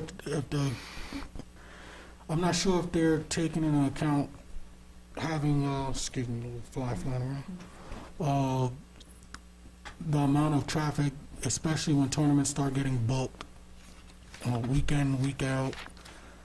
It's just gonna be a lot of traffic in this area And especially being that this is gonna be where people are gonna be gravitating towards. They're not gonna go downtown. They're gonna come right here to this marketplace. It's gonna cause a lot of, I'm just concerned about that part as far as, like, Thomas Irish had mentioned as well. And I can check on that, Felix. I mean, the park has been obviously in plan for a long time. Right. I know I know what we've done for Clifton Town Center incorporates the improvements and the information that was done as part of the town's traffic study that was done for the park. I can go back and look to see if our original marketplace, because with what we did on Marketplace, because Franklin Street right through that area is controlled by VDOT, not by the town. Right. We went through VDOT, VDOT determined what study areas we wanted that they needed to see done and what traffic improvements we needed to show that. Right. So I'll go back to that original study and see if there was anything pulled out specifically or not pulled out, but included for the future park. Cause I'm just thinking game day with Tech, softball tournament, possible football jamboree, aquatic center. You have a lot of events on one weekend. I mean, it's going to be a nightmare. That's all I'm thinking because I've seen it happen before. But if we increase connectivity from foot traffic from here across to the mall to the trail, you could get to the park without having to use a vehicle. I would love to see that. If I also VDOT would allow us to cut a hole in the guardrail across the street by Panera. That's a different topic. But I would be interested to see a traffic study that kind of, in those worst case scenarios, because right now I will say, love Starbucks, very excited that they have a drive-through now, Awful. but it's a cluster over there It is. in the morning. And it makes it extremely dangerous when that traffic is looping all the way around and down Arbor Drive. I couldn't imagine what it would be like on a tournament weekend with the normal kind of stuff that has already been happening there. That is my. I mean, I'm just thinking fall especially with football, Tech, and everybody's in town. Like this past weekend was family and friends weekend. Fall Fall family family weekend. weekend. The weather was somewhat decent. I mean, you can have a lot of things happening on multiple weekends, late summer, early fall. April's really busy. April's going to be real busy. That's just my concern. I would like to see something as far as. I'll see what I can dig up. Okay. Where would you connect it? Connect what? The trail. So from your property, if you go out between Arby's, that new entrance that you created, we made a lovely made a lovely intersection that crosses you to Panera, right there. But VDOT has a guardrail across the street that makes it inaccessible, and they own the guardrail that we cannot make a sidewalk connection to the next plaza. So you're saying a pedestrian? Correct. Your sidewalk currently goes to nowhere if they want to leave the shopping center. We would support that. Right, and there is it's about a quarter of a mile to a half a mile sidewalk that would have to be installed between that intersection, and Connectivity. it would connect to the Huckleberry at the Coles, the back of the Coles, where the entrance is. Would another option not be, because I think about the bridge access by Panda Express and so I think about a connection further up that would pass by Red Robin and go to the pedestrian bridge versus going to the back of. The back is safer if you don't make so many crosses across the parking lot. But I guess that's true. But if you had a nice little loop around, and so you have like Tech's putting in the Infinity loop. infinity loop, that's the word.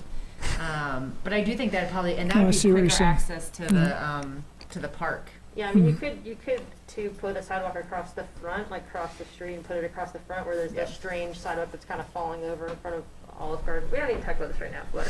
Well, no, but I mean, that was my thought when we were talking about the parking in general with the residential. So, I mean, I think the concept of residential, whether that's independent living or young adults or whoever's living there, the space is really appealing, but it's not currently accessible to a lot of the surrounding area because it's not safe to cross the road. So I think about like this area and how much work there's been done that I can access so much in this side of town where there are sidewalks, and where there's not, it's not as busy, even though I'm still advocating for sidewalks. So I think the connectivity, I just think there's a lot of potential for the residential hotel to be able to quickly walk across to Lowe's, or to walk across to Aldi, into different grocery stores, or to down to the park, And and, get and to the easily park, down the yeah. Huckleberry. I mean, I can technically get to the Huckleberry from where I live here in this part of Christiansburg by going up terrifying Cambria, but I can connect to it, you know, and they're so close. It would be fantastic if there was a way to connect to the Huckleberry from here. That, I think, is a whole different topic, but I think it's the idea. What way to do that? We had focus groups that we put together in your community, the citizens of your community, and asked them on almost every one of these components, what would you like to have? One of the largest comments for the residential was connecting where we can get out and see exactly what you're talking about. We help you on that, however we can, be a partner in trying to accomplish that. It's to our advantage, and it's to your advantage, Sure. and it's to the citizens' advantage also. Let me ask a question. So in the packet talked about adding apartments, knowing that housing is a problem, and knowing that affordability. I know that y'all don't have a markup for the apartments. I'm just curious what price range you're thinking, either rent or purchasing, as far as affordability of those apartments in this complex, if that was to be added. Well, you look at the market rate quality apartments that exist and are being built, and their rents in many cases are higher than we're projecting. And there's only so many people who can afford higher rents like this. But there's a tremendous influx coming. And it's that share of the market that's not being served right now. And that'll help jobs for this. Where are you gonna put all the engineers moving in that want to have housing? So it's a delicate balance. That same market group that we have in these focus groups address that. Are you willing to pay more? Can you pay more? And that kind of information. We think we're properly positioned to take care of market groups. Is there a location in Christiansburg that has a lot of housing available that's less expensive? Alternatives? I really think there are. On the other side of Franklin here, in some of those areas, there's a lot of housing for rent that's less expensive. I will say, I'll be honest, I'm not as concerned about engineers being able to afford housing in the area. It's our colleagues who are not engineers, and many of our community members not affiliated with a university, or who are employees of a university, who are making on the lower income range of things. You know, so I'm thinking about the young professionals. Young professionals aren't often bringing in $80,000. You know, they're on a lower threshold. I know that we've talked about this before, and so I know that the construction costs, but I just think it's, I do think that there's more to where we live than the folks who are affiliated with the university. And sometimes I worry that we're not thinking about affordable housing in a lower price range for folks, because I could see this being appealing to someone who has a lower income, because that means possibly they could drop the car, right? And so they could access a lot of the things that they need. Possibly they work at one of these locations, and so, but working at one of these locations is not going to give you enough money to be able to afford some of the apartment or townhomes in the area. So again, I know that's not what y'all are striving for, and I think it's a bigger conversation that when we had them come and present was a question as far as market need, and I know that building new construction makes it really hard to make it affordable housing, but I can't imagine that's also not a need for our community as well. I mean, there are other projects in other communities where a portion of the housing, especially the new apartment developments, has been conditioned as affordable, like X percentage of it will be capped income housing. Walt, I had one other question for you. One, I'm not a marketing expert, but I think when we put that park in, Dick's is gonna just take off even further. I think there's gonna be so many sporting events there that as a parent of a child that forgets their cleats and whatnot that's needed for the event, they're gonna go right over to Dick's and they're gonna just buy it out. And so I think Dick's is gonna do just fine. The other comment, I've had comments to me, and I gotta ask you this question. Did you guys ever go after Trader Joe's? I've gone after Trader Joe's. Trader Joe's is owned by Aldi. Right, right. Which Aldi's doing fantastic. Would I love to have a Trader Joe's? I'd love to have a Trader Joe's in one of my properties. But it's not practical. Why no Whole Foods for the very same reason? But you just wait and see it. That is, in my opinion, going to be nicer than Trader Joe's. Yeah. You know, as somebody who looks at retail all the time, Trader Joe's is a great operation. But if you really look at the fine details, I don't think Trader Joe, I don't understand the phenomenon people are attracted to, because it's more of a cult following necessarily. Fair enough. Fair enough. I will say, as someone who's lived in a town with an Earth Fair, I used to walk to an Earth Fair. I appreciated access. So when I heard an Earth Fair was coming in, I have gone to Roanoke to shop at the Earth Fair up there. So, Fantastic. So I am personally excited about an Earth Fair. Have you shopped at the Earth Fair in Roanoke since they changed? I have not, because I need to go back to that area, but I have heard that because I went there when they were shutting down and got a lot of stuff on good sale. But I have not been back since they re-updated with the new ownership. This is the first new Earth Fair that they built ground up. And they are making changes in it that are going to be great. And we've got outside seating. If you look at the left-hand side of that store, those are doors that are going to open up to pull people out for their seating in their restaurant. That's something they missed at that store. Very nice. I think you'll really like this store. So, commissioners, more questions? I do have a question for the commissioners. I know that our future land use map and plan is super out of date. And since then, you know, the town's kind of been portioned off into three, I'll go with 4 with Cambria, but 3 kind of main distinctive areas, this being the uptown area.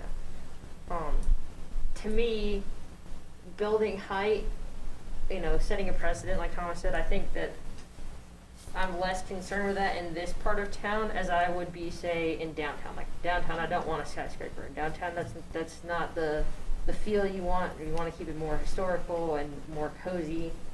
It's also Midtown, where all the housing is. Probably wouldn't want to put that there. Less concerned with that here. Still concerned with the green space. Understandably, because we are a more rural area. I don't want Christiansburg to be the next, you know, Roanoke. Exactly, Roanoke City, with like random boroughs that are still a part of the city but not a part of the city kind of thing. But I would be open, because I don't think any of us are comfortable with the 14%, but I wanted to get your thoughts on if there were creative in-kind kind of ways for them to get to higher percentage. Would we be open to that? I know we talked about window boxes, some other things, but would we be open to things like, I don't know, an astroturfed area or something that maybe is more impermeable for their perspective, but is a gathering green space, if you will? I think I'd have to say, I think I'd have to see. I think we're pretty flexible with the exceptions that we made last time. I think that we're taking a lot into consideration for the green space, but I would be open to creative ways of thinking. I am by no means against creative ways of coming up with green space, but I feel like last time we provided quite a bit of flexibility of what we would count as green space. I mean, and it's straight up noted in the packet, the ways Right. that we provided flexibility. Mm-hmm. But I'm open to seeing options at the next meeting. Yeah, I'm open to it, but I'd rather hear the options than lower the percentage at this point. Well, I would add, and this is something I don't believe we've talked about in Christiansburg before. In Blacksburg, if we were doing a planned residential development in Blacksburg, we're required to provide 20% open space. So if we're doing, you know, a PRD, a student housing or multifamily development, if we were doing that, we'd be required to provide 20% open space. Part of that open space, though, they allow us to count if it's recreational areas, even if it's quote indoors. You know, so if you've got, if you've got a community space where people can come, they can gather, they've got, similar to the clubhouse at the villas at Pepper's Ferry. We've never done that here because typically the layouts that we've done on our planned housing developments just naturally have open space. We've got open ponds, we've got trail connections. It's not as urban as this location is. That's one option you could think about. I mean, it is allowed down the road. Not that I want you to start taking things from down the road. But that is one opportunity they give us in Blacksburg for areas that we're adding some additional density. And really, so I see open space in two ways. One, if it's a total commercial development, you're just trying to minimize that heat effect and that overall, asphalt. This one, we don't, especially with the buildings that have been added, it's not that big sea of asphalt that we had at the very beginning. So to me, the open space is more geared now towards, okay, well, if we've got hotel users and we've got, what's the number, 300 and some possible residential units, that's a change in what that open space can be used for. So now it's usable from a personal standpoint. And we still had some of that. We've got outdoor seating in some of the restaurants and some of those opportunities, but that may just be something the planning commission could think about. We haven't proposed that. We didn't propose that the first time in. But that's something else we can look at. But I think we can also go back and, maybe we sharpen our pencils a little bit on some of the outdoor, the green roof areas, the outdoor plaza areas, and be able to better quantify some of those areas and see what we can do to get that a little bit higher. Yeah, I like that, Steve. I'd But be you said it early on too yourself that it adds to the storm water. It does. So you have to keep some of that in effect. I mean, so you're gonna have to somehow work on bringing some of that out, and I think we're all open to suggestions, but I do wanna see that percentage higher than 14%. Question, what do you guys think of our landscape? Not done, but are you guys comfortable with what we've done out there so far? I think my model always goes back to what Blacksburg did on their College Avenue. They made like a pedestrian, almost like a cafe approach, wide sidewalks and no cars, and just an area for people to go from the stores and eat out in the open. Beautiful. Something like that would be great. This current plan doesn't show the boulevard. We're separating that shop building and moving it slightly away from it and creating a landscape boulevard that'll go down between it, which will emphasize that. That's specifically being done to look like that. Because I think if you're going to have really quality soft goods, we call it the jewel box for our shop. I think that's the place to put it. Your wife can be looking at the window where you're also looking at an interesting window for yourself. And, that's what it's all about. Yep. So my wife and I don't go to movies anymore. We go to Barnes and Noble. It's that kind of entertainment. I think those are great things. I'd do anything there. I do like going to Barnes and Noble. They take too much of my money in the kids section. I would be curious to see what you were talking about, how that would look in a leased space. Just wondering, how would you add that in, knowing that if if it were to be a lease space and that lease were to end, they weren't renew, how would we then account for that if that business went out or moving forward? But I think I'd be open to hearing more about those options. Yeah, and I think if my memory serves me correctly, and we may have, like, you may have dumped it, but I think really early on, there was discussion about making a space to have like a Christmas market or community Yeah. market or No, that's still there. seasonal market. Absolutely. So these areas, you know, they're actually the green space in this area has grown, you know, with this layout. This is the area we had talked about, having those little outdoor markets. You know, these are the shops Walt was saying, you know, finding some local, folks that may be able to do something in here. Right. In my town, there's a downtown plaza that was put there. And my wife and I gave it to the town. And there's a big Christmas tree, and it's called Walt's Christmas Tree. And I can tell you, I'm fond of Christmas. And we'll put up one heck of a big Christmas tree. Won't be as tall as some building. Why don't you put Steve's Christmas tree? Yeah. What about menorah? Will you put up a big menorah too? We'll do that too. I can tell you a funny story about that after this. But we're also gonna have an ice skating rink that comes in here. I don't know if you've seen these artificial ice skating rinks. Yeah. I think Yeah. those are really cool. I'm a winter sports guy, so those things are important. I think that's great, yeah. The other thing is we talked to the municipal bus service that we want to have people tailgate for sporting events for Virginia Tech. And why would we pay for that? Look at all the restaurants like that. Of course. My business is I'm their partner and I want to see their businesses grow.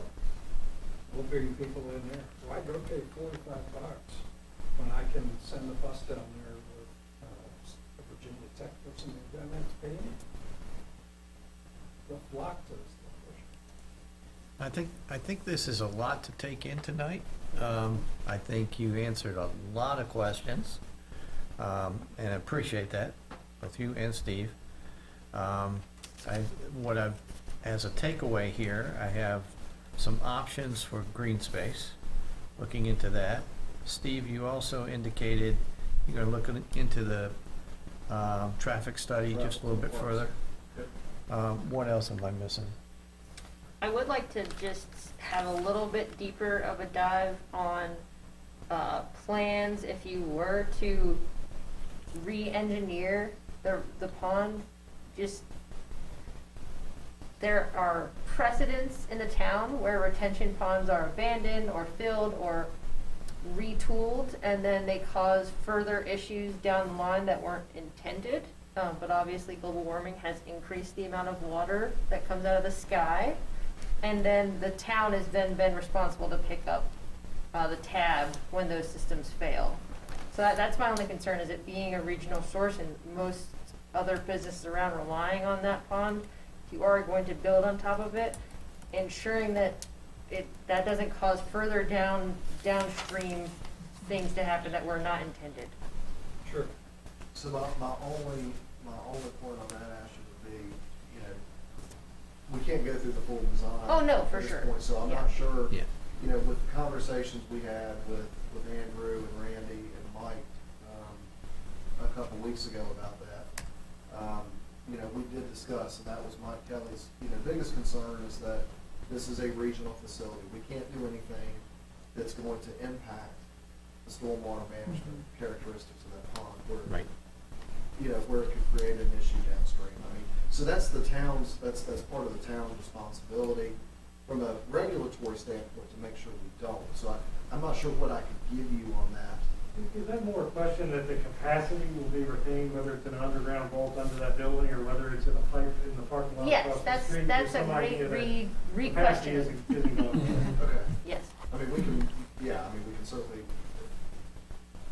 offer a condition, is that? Or to talk, you know, potentially for the discussion next time to talk about how how can you meet state and local requirements with alternative methods of Feedback detention? from Engineering department. And Mhm. Yeah, Would that be feedback obvious? from engineering department would Yeah. be How really, comfortable Right. really they are. helpful. I just, Yeah.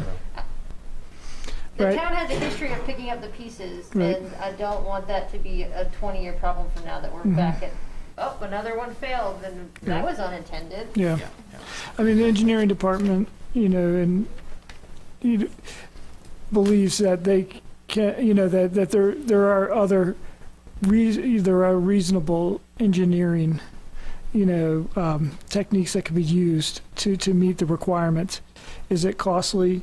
Is it, are there, difficulties potentially? Yes, but I think that, I mean, if maybe if Steve could provide some alternatives, we could talk to the engineering department and get some insight on them. Now, I mean, with the caveat that they wouldn't be evaluating one particular proposal, because at the end of the day, it is, and I think this is what Steve was getting at, it really is about the finished build out and those finished details, when you get into the work. But I mean, as from a more conceptual standpoint, how are capacities met in alternative ways, and is this,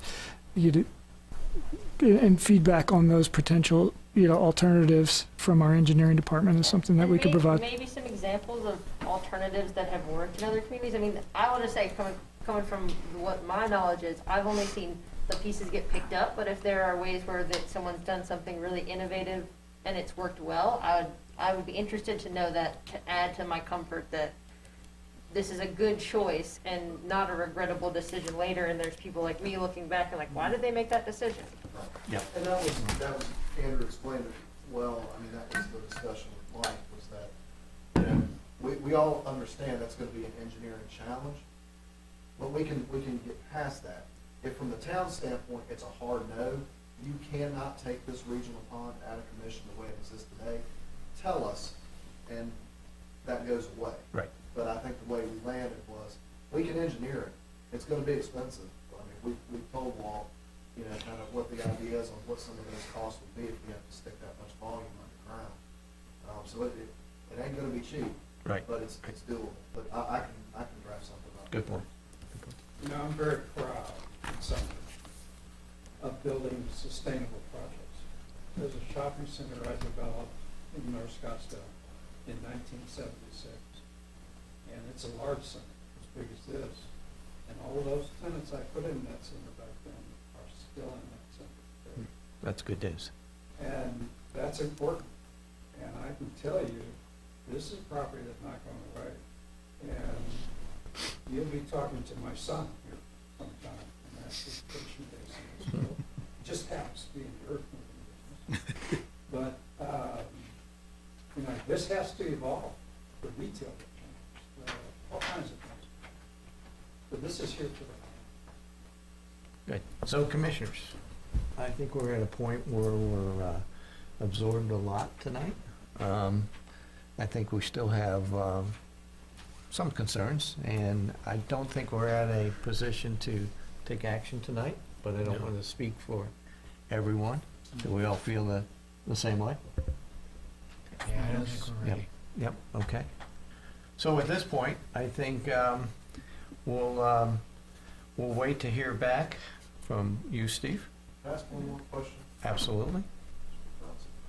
So I've got our green space options, our stormwater alternatives. Right. Looking at traffic for the park. Right. We've kind of bounced around on height. Yep. So is there, as we talk through this, is there a general consistent feeling on the height? Are we okay being this uptown urban area? Not with me yet, but I'm only one. I don't have the concern in the farther back area with the height, but up front, I Yeah. have some concern. So what can we do to pacify and satisfy? First, Move the building. So you don't have to build it as high. let's not get too far ahead. Let's make sure that we can actually do it. Okay, with the study that, and with Mike's comment, have him come back and say, this is all doable. And then I think we we attack that one then, or address it. I just want to be able to, Yeah. provide at our next meeting, whatever you guys may need on that. Now, I guess my question back to you, Steve, and to you, Walt, is, so we come back and say, no hotel there. What does that do to you guys? You're talking about on the corner. Yep. That one. You said no hotel, I feel the residential. On top of it? Don't, And how high? to the moon. I don't think it's the hotel. I think it's the height. I think that if there's any place this town should go out to, that's the location. And let's start there. And second, I think if it adds to what's happening there, you ought to give it serious consideration. If I was just detracting from this location and what you have here, I think done properly, I'd love the opportunity to show you what we've done with the pipe. Because you can step buildings and do all kinds of things to make it very effective. But 20 years from now, it's going to be a lot of difficult. Yep. So maybe, with something, a quick rendering, of that area, what that would be in relation to the rest of it. That might help too. And I think the other thing is, we don't have, Chris is here tonight. Thanks for coming, Chris. But not a whole lot of public showed up, and I would really appreciate some public comment on this rather than just our planning commission sitting up here making advices or advising the town council, which they have final say, of course. But I would like to have this very public and not all of a sudden public find out that there's a 205-foot building going in there, and who in the world approved that? That's just my feeling. So I think as we go on, town council has a public hearing. Correct, right, Right. and it would be advertised and posted and Advertised everything, again, exactly, and- yeah. And The way it I'm- was before. I'm sure that as commissioners, we'll be getting some feedback, and I'll be asking for some feedback too from the public. And Walt, I might find the people exactly like you, and they're gonna say, the higher the better, build it, I'm sure they will. I would be curious to see a rendering just because it seems like there'd be a huge discrepancy, especially in that front corner, that towering over everything else versus, I agree, the back doesn't concern me because it's not really blocking the view of the complex. It's not as apparent next to all the other buildings and restaurants that are around there. So it being in the front corner, I think is probably the holdup for those of us who are concerned about the height. And also because it's so high compared to the other buildings that were there, that even if possibly it was a few floors less and made it shorter compared to the buildings that were there, might make it seem less daunting. But I think that puts us at 3 or 4 hotels in that space, if I'm doing the numbers correctly. Because the one's going to be 2 though, right? And then there's one in the back corner, or that's the apartment complex? That's the apartment complex in the back, because it was a hotel originally. Right.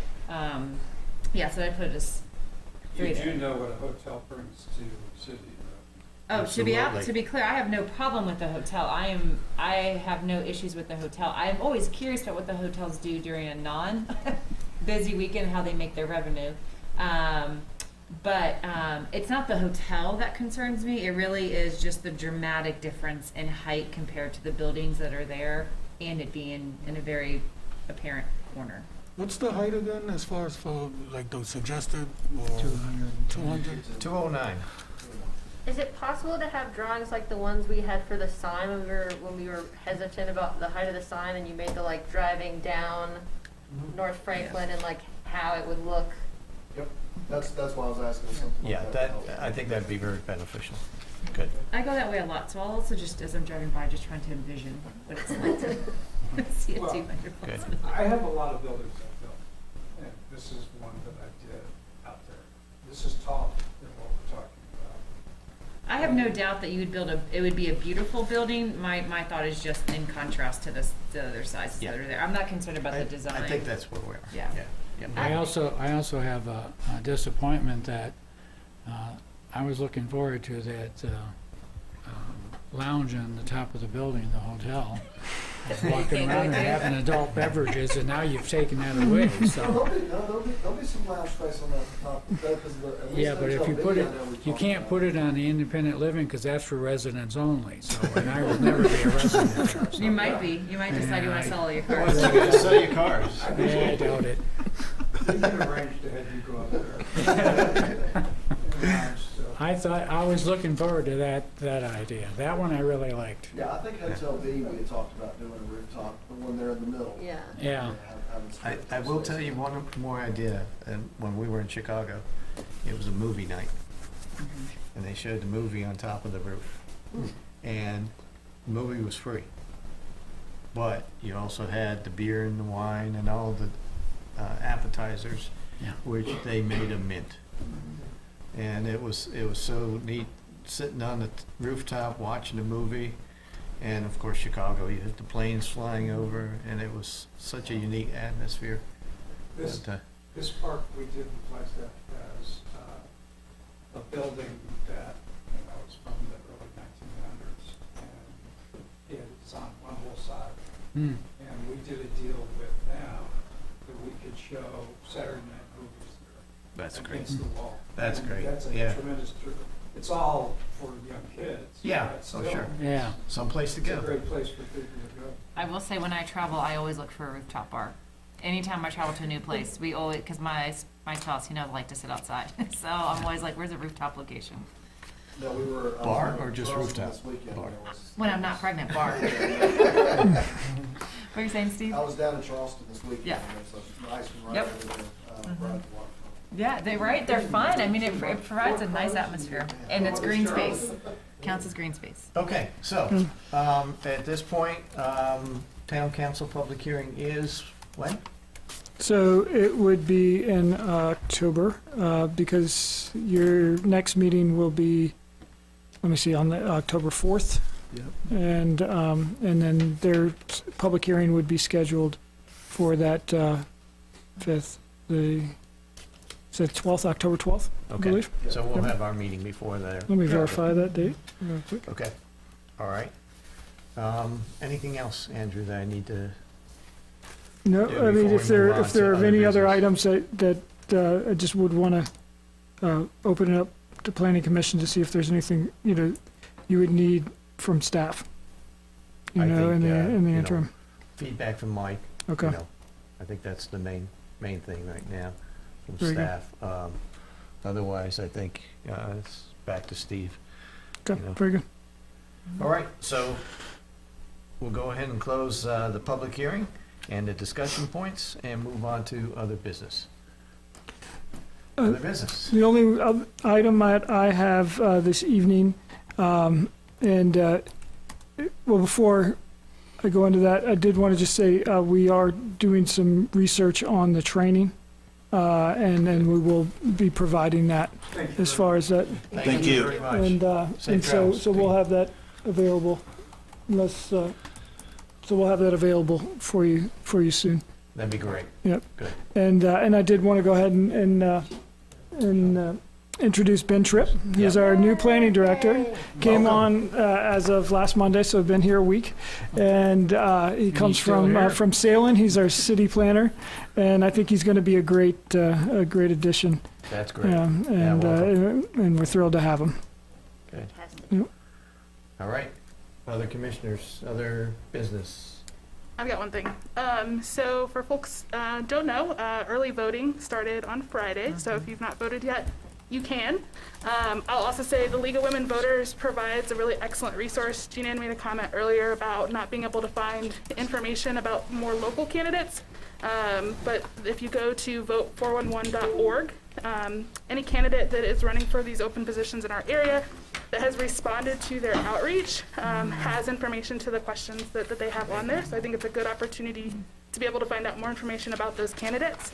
They're also hosting several forums coming up And so on Thursday is the forum for the Blacksburg Mayor and Town Council together. These are all online, by the way. Montgomery County Board of Supervisors and School Board candidates will all be on Thursday, September 30th at 7. Christiansburg Town Council will be Saturday, October 2nd at 11 a.m. And then the Christiansburg Mayoral Candidate Forum will be on Sunday, October 10th at 3:30 p.m. And that's all on vote411.org? All of the candidate information should be. I will double check to see if they have the candidate forum information on there. And if it's not, I will ask them to be able to put it on there because that seems like a really good spot for it to be for everybody. Good. And you Centrally said located. Seaburg Town Council was October 2nd at 11 a.m.? Yes. Yes. Thank you, Jess, for that. Anyone else? Okay, seeing no further comments, I adjourn the meeting.